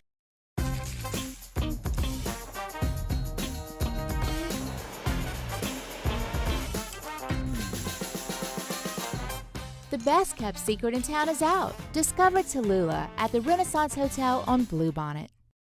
Yo, Jake here from my friends over at Community Steel Company located in Gonzales, Louisiana. The local place you can turn to for all of your metal building needs. Notice I said local, not Houston, not Dallas, not Atlanta, but right here in Gonzales. Visit them at their brand new state-of-the-art website at communitysteelco.com or pick up the phone and give them a call today to answer all of your questions on your metal buildings, roofing and sheet metal, and any other steel needs you or your business need at 225-647-2020. At Relief Windows, we're more than windows. We're windows, doors, hardy plank, and vinyl siding. But our number one product is always customer satisfaction. Visit us online at reliefwindows.com. Oh, by the way, we do shutters too. It was a humid day, barefoot children play, looking for that summer shade. Time just slips away. Oh, Louisiana, some kind of hold on me. Like cypress stumps, your roots are planted deep inside of me. Hey, it's Matt Moscona. For years, you've heard me tell you about Insurance Network of Louisiana, helping you find better coverage for less money. But it's not just for your home and auto. They also offer commercial property. So, retail stores, professional offices like doctors, dentists, attorneys, clothing boutiques. Insurance Network of Louisiana can find you better coverage for less money. They service the entire state of Louisiana, and they're local. So call today at 293-0450 or lainsurance.net. Breck teamed up to reimagine your parks, and you imagined big. With your help, we went to work, creating 12 beautiful community parks across the parish. A family-sized water park, miles and miles of trails, and parks just for your dogs. There are more places to splash, to explore, to run wild, and even soar. You imagined, we delivered. Gold. Breck, your #1 park system in the nation.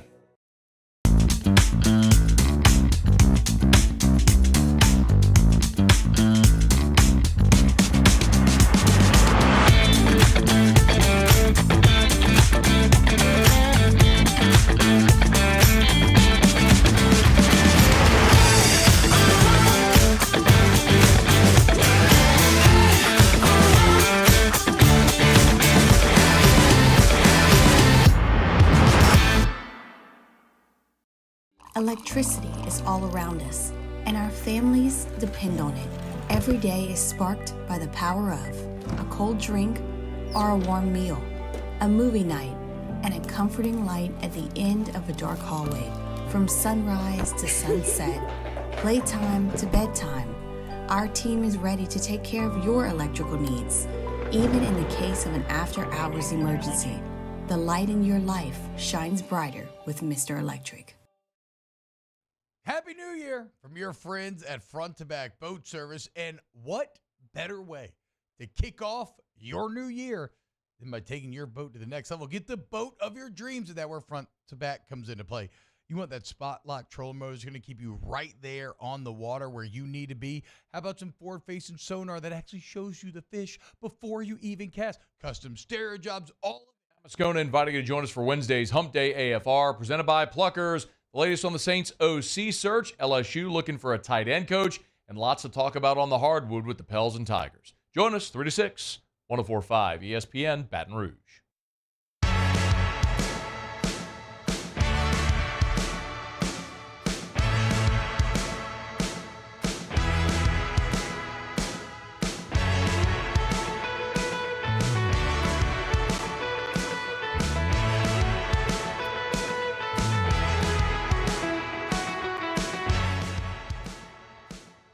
You're listening to the Hunt Palmer Show on 104.5 ESPN Baton Rouge. So weekly in football season, we do SEC football power rankings.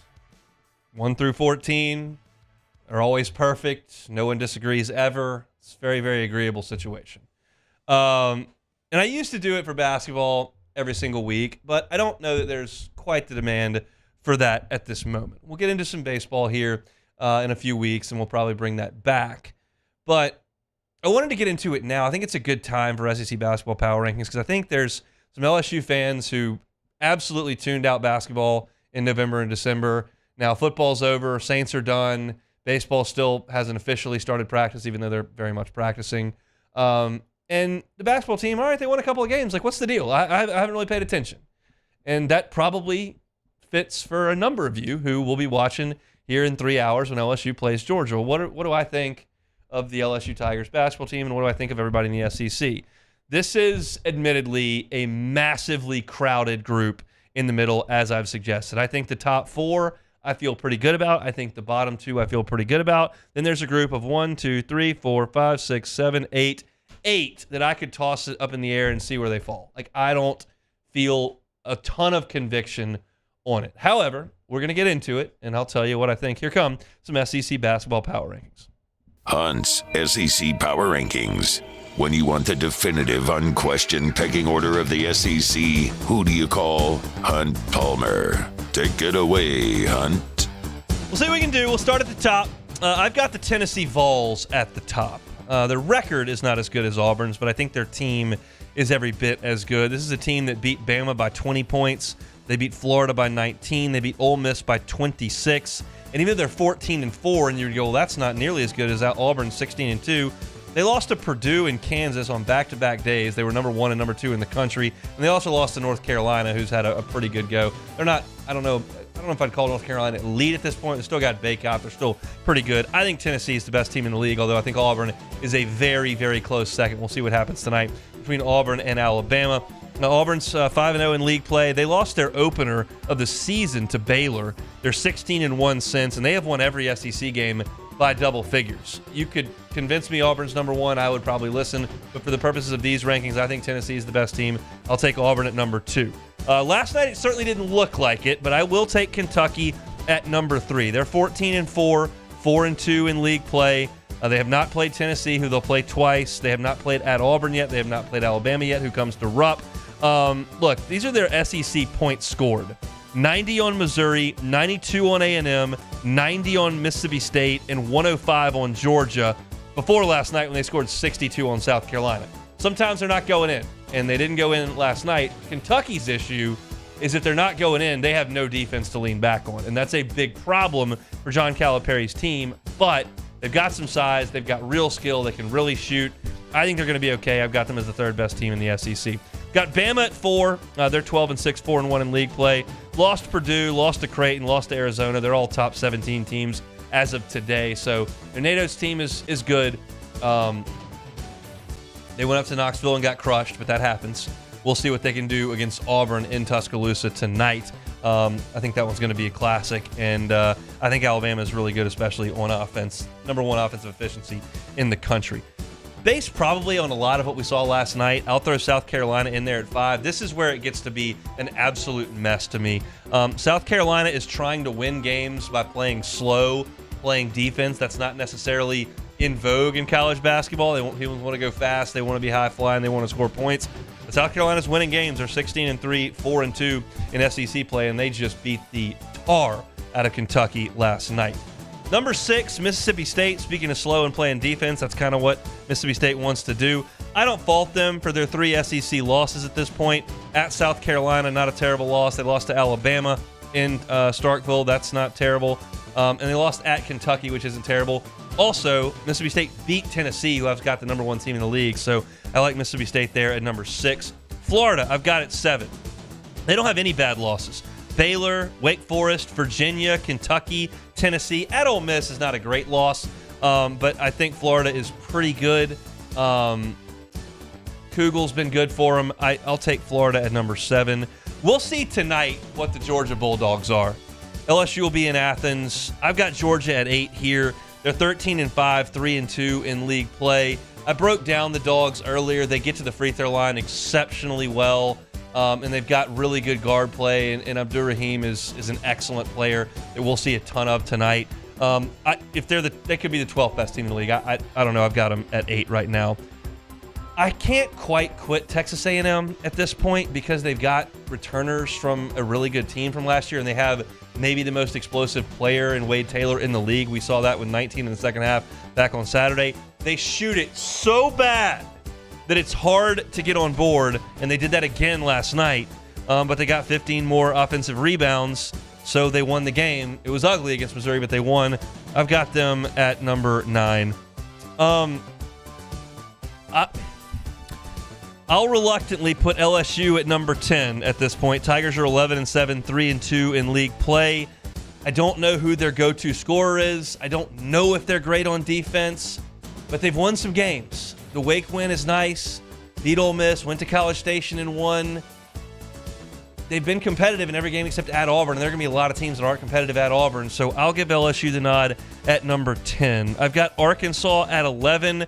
They've got a terrible record. They're 10-8 and 1-4. They've got a good player. Tremont Mark is excellent. He's really their only offense. Trevin Brazil might be a lottery pick, and he's been a no-show for Arkansas to this point. So I've got them at number 11. Number 12, I've got Ole Miss. I think they were a fraud in the non-conference.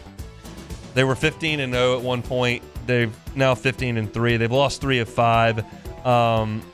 They shoot the 3 pretty well. They don't defend worth a flip. They block some shots, but Ole Miss, to me, not great. I've got them down at number 12. And then that's where I got the bottom 2 teams at 13 and 14. Missouri at number 13. They're 8-11, 0-6.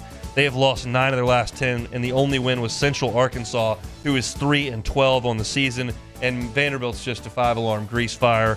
5-13 overall, 0-5 in league play. They're just really bad. So I'll go through my the rankings here one time. Maybe do this again in another 3-4 weeks. But Tennessee is the best team in the league to me. Auburn at number 2, Kentucky at number 3, the Alabama Crimson Tide at number 4. Give me South Carolina at 5, Mississippi State at number 6, Florida number 7, Georgia at 8, A&M at 9, LSU at 10, Arkansas at 11, Ole Miss at 12, Missouri at 13, and Vanderbilt bringing up the rear as they did all of football season, now doing it again in basketball, number 14. We'll see if the Doors can maybe ascend towards the top of the league when baseball comes around, which I think they won't have much problem doing it. So that's where I've got LSU.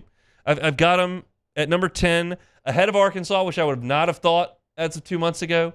Ahead of Ole Miss. LSU won that game and has more impressive wins, in my opinion, than Ole Miss. But right now, of that middle of the pack, I've got A&M, Georgia, Florida, Mississippi State, and South Carolina better than LSU. I could be convinced that LSU's better than Florida? Sure. Could happen. Could I be convinced LSU's better than Georgia? Yeah, give me 5 hours.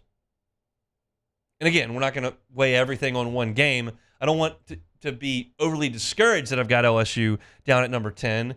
But again, I see some significant flaws, and I still have seen some of those non-conference games where LSU was non-competitive with solid teams. That has not translated to the SEC.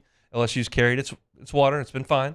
We'll see tonight with another game against the middle of the pack. 5:30 tip between LSU and Georgia. Want to listen to it? You can catch it on our sister station, Eagle 98.1. Pregame will crank up at 5 o'clock right there on the LSU Sports Radio Network. It'll be Chris Blair and John Brady on the call. Speaking of that game, I will pick it, and then we'll play some Take It or Leave It. Coming up next on the Hunt Palmer Show.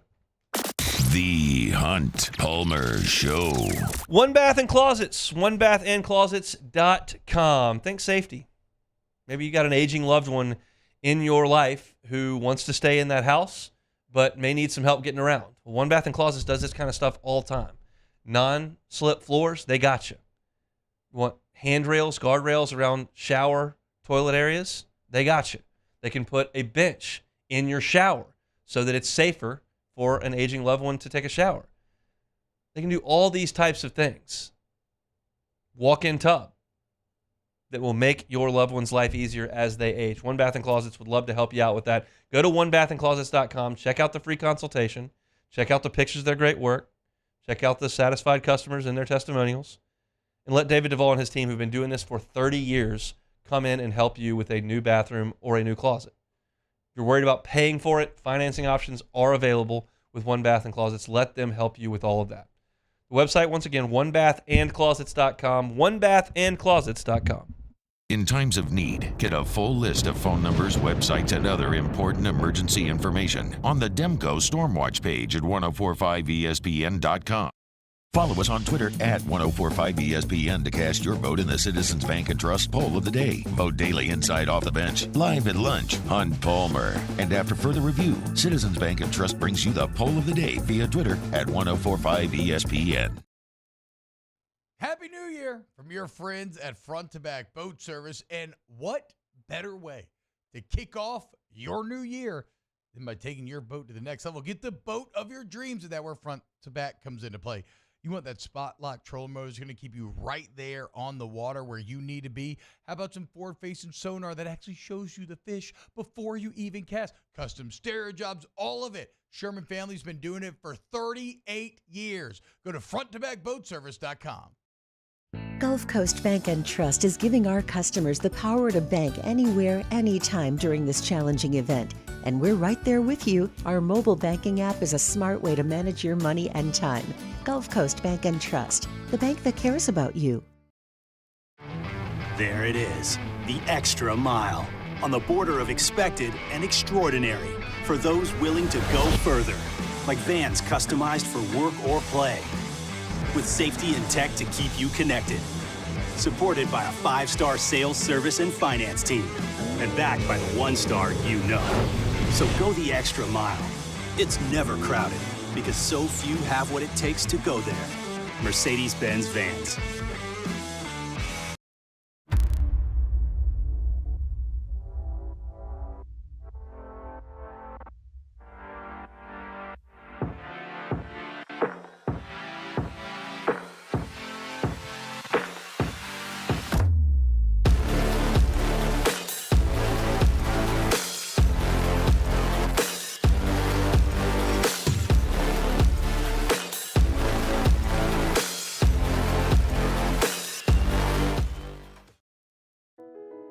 I've been doing business with Luba for 25 years.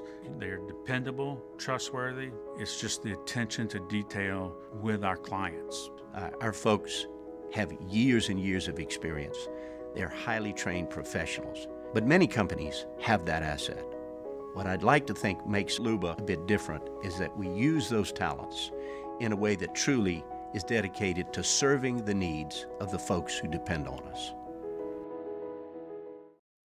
Dylan Cruz here to tell you about Six Rings Baseball and Softball Camp. If you live on the North Shore and play ball, go to Six Rings Camps with former LSU assistant coach Dan Canaveri. His knowledge is second to none, and your child will improve and have fun doing it. Camps were held at Coquille Park and Six Rings Academy in Covington with 4 sessions over the summer. Full day and morning only sessions are available from ages 7 to 13. Go to Six Rings Baseball. Edgar Jones for the Thursday edition of Live at Lunch from Jolie Pearl Oyster Bar and Town Square Pizza. Dwayne Colucci will be with us along with Paul Nolan and Matt Humans. Live at Lunch, 11 a.m. Thursday on 104.5 ESPN Baton Rouge.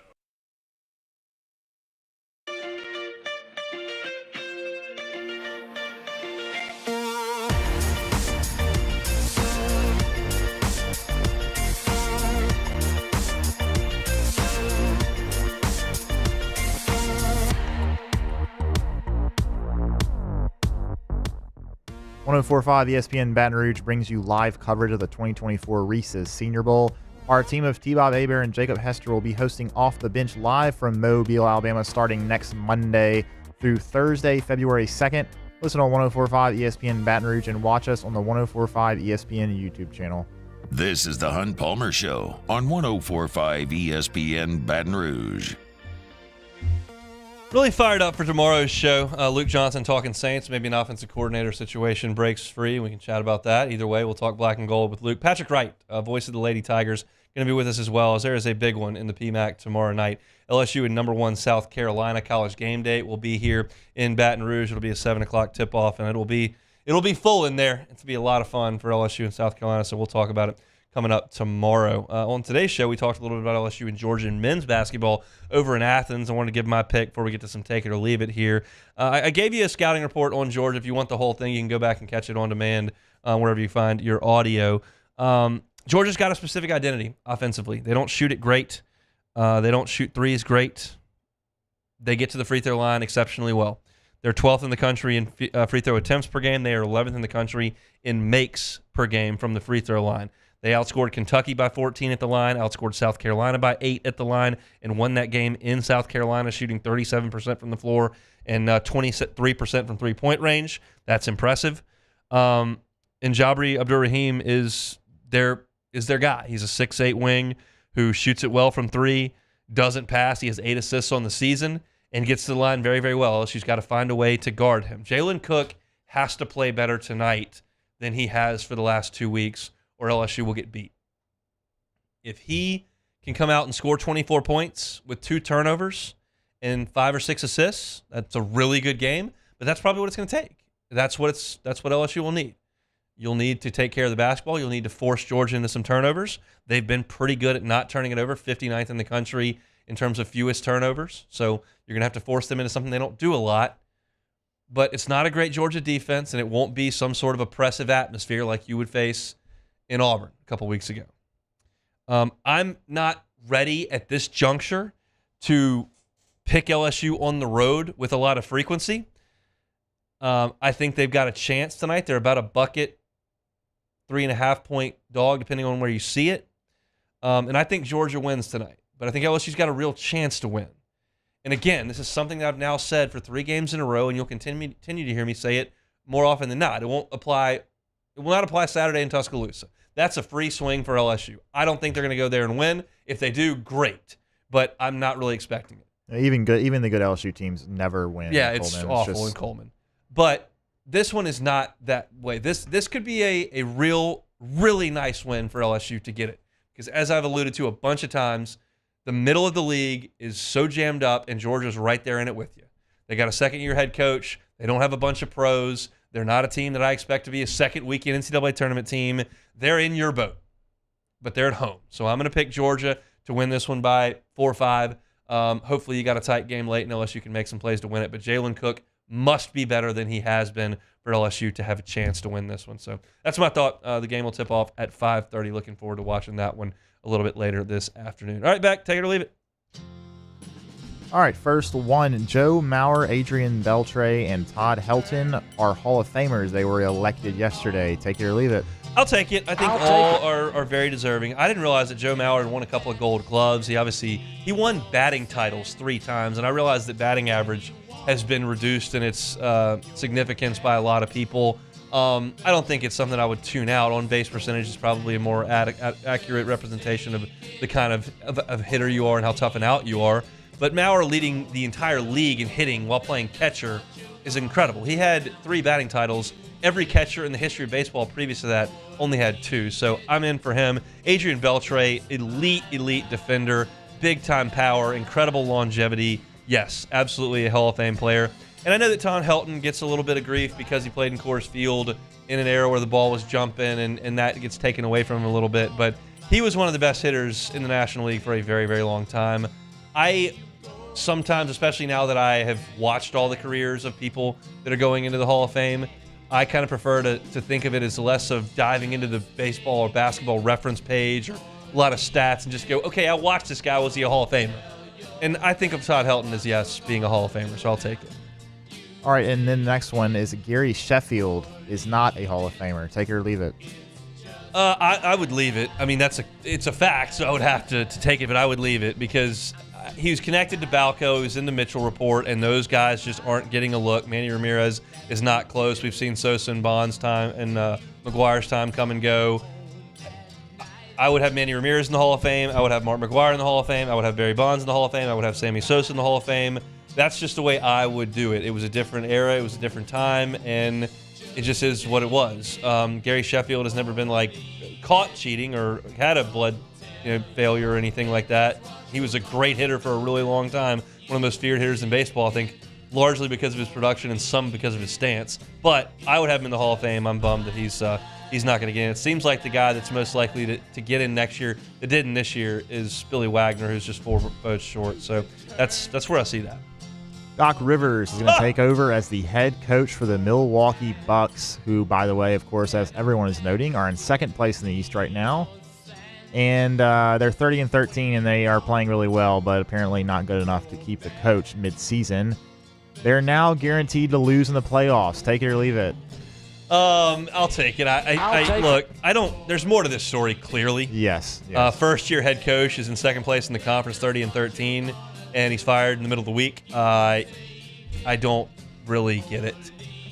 There's something that has gone on that's a little fishy in that situation, and it feels like the Bucks did not hire a coach to lead the franchise forward. It feels like the Bucks hired a coach to figure this out on the fly, and Doc Rivers has been in the league a long time, hasn't been out of coaching a very long time, obviously. They're pulling him out of the TV booth. Has he ever proven to be some sort of elite coach? No.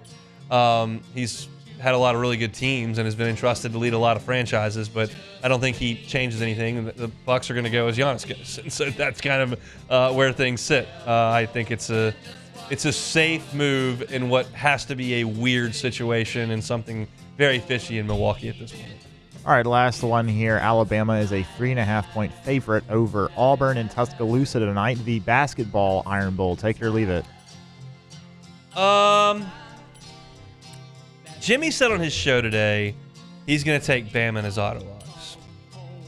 He's better at this than me. However, I would like those 3.5 points, so I will leave it. I would like those 3.5 points. I could see Bama winning this game late with a bucket late. I can definitely see Auburn going in there and win this game because they've both had some really good teams over the last 3 or 4 years. Bama's won the league. Auburn's been to the Final Four. They both had Jabari Smith and they had Brandon Miller. Like, they've had elite-level players. And it feels like because these two schools now are good, they care about basketball, and they certainly care about beating the other one. They have incredible home environments, and the home team has done very well in this rivalry of late. But as I said, I think Auburn is very good. So Bama's going to have to bow their neck and play in front of their home crowd and be the offensive juggernaut that they have been at times. But I'm going to take the 3.5 points in this one. My gut tells me that I'm probably dead wrong and Jimmy's probably right, so I would listen to him with your dollars. But I'm excited to watch this one tonight. I don't know what time that game is, but I have it here. 6:30. So LSU will play at 5:30. This game's at 6:30. When LSU and Georgia are done, you can probably flip over to ESPN. They'll be on the 4-letter and catch the second half of that game. Over/under in that one's 162.5 over at Coleman Coliseum, which incidentally is a dump. It is. I've been there. It's horrible. It's pathetic. I've been. It's the design of the building is terrible. Is really bad. It's and so bad. Not that anyone gives a rip where the media sits. Yeah. Why would anyone care? No. But I had to sit in seats because I was covering the game. It was the week after LSU and Bama played in the 2012 national championship. And LSU barely crossed midcourt, and Alabama, when LSU dribbled across midcourt, they cheered after LSU hadn't gotten to midfield in the national championship game. But the media sits past the baseline, so out of bounds behind the basket, and the seats point straight. So you have to crane your neck to look down the floor at the other side of the court.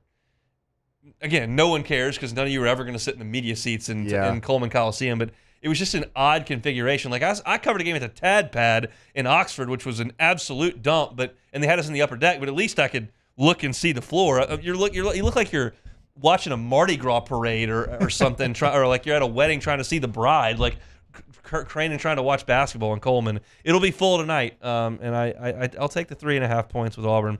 We'll see. What are the other? I think there's a couple more SEC games tonight that I can peep at here before we get on out of town.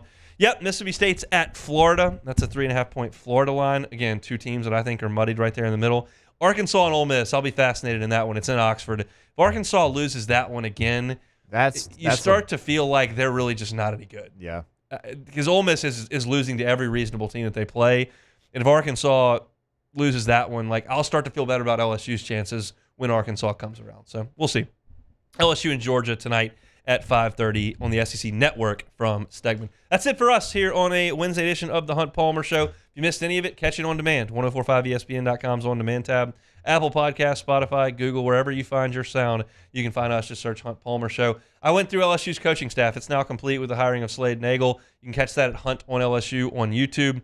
Got you ready for LSU in Georgia. It was a What If Wednesday. We talked some fast food.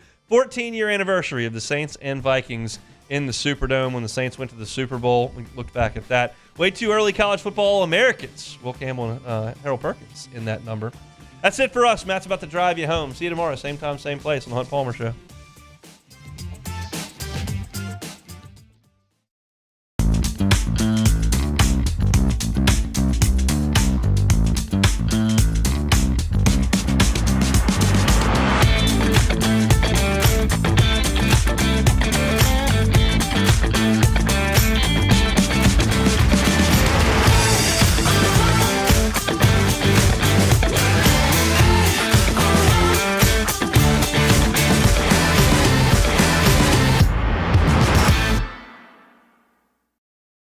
The Windsor Senior Living Community in Mandeville, Louisiana is a beautiful, vibrant apartment community geared toward seniors.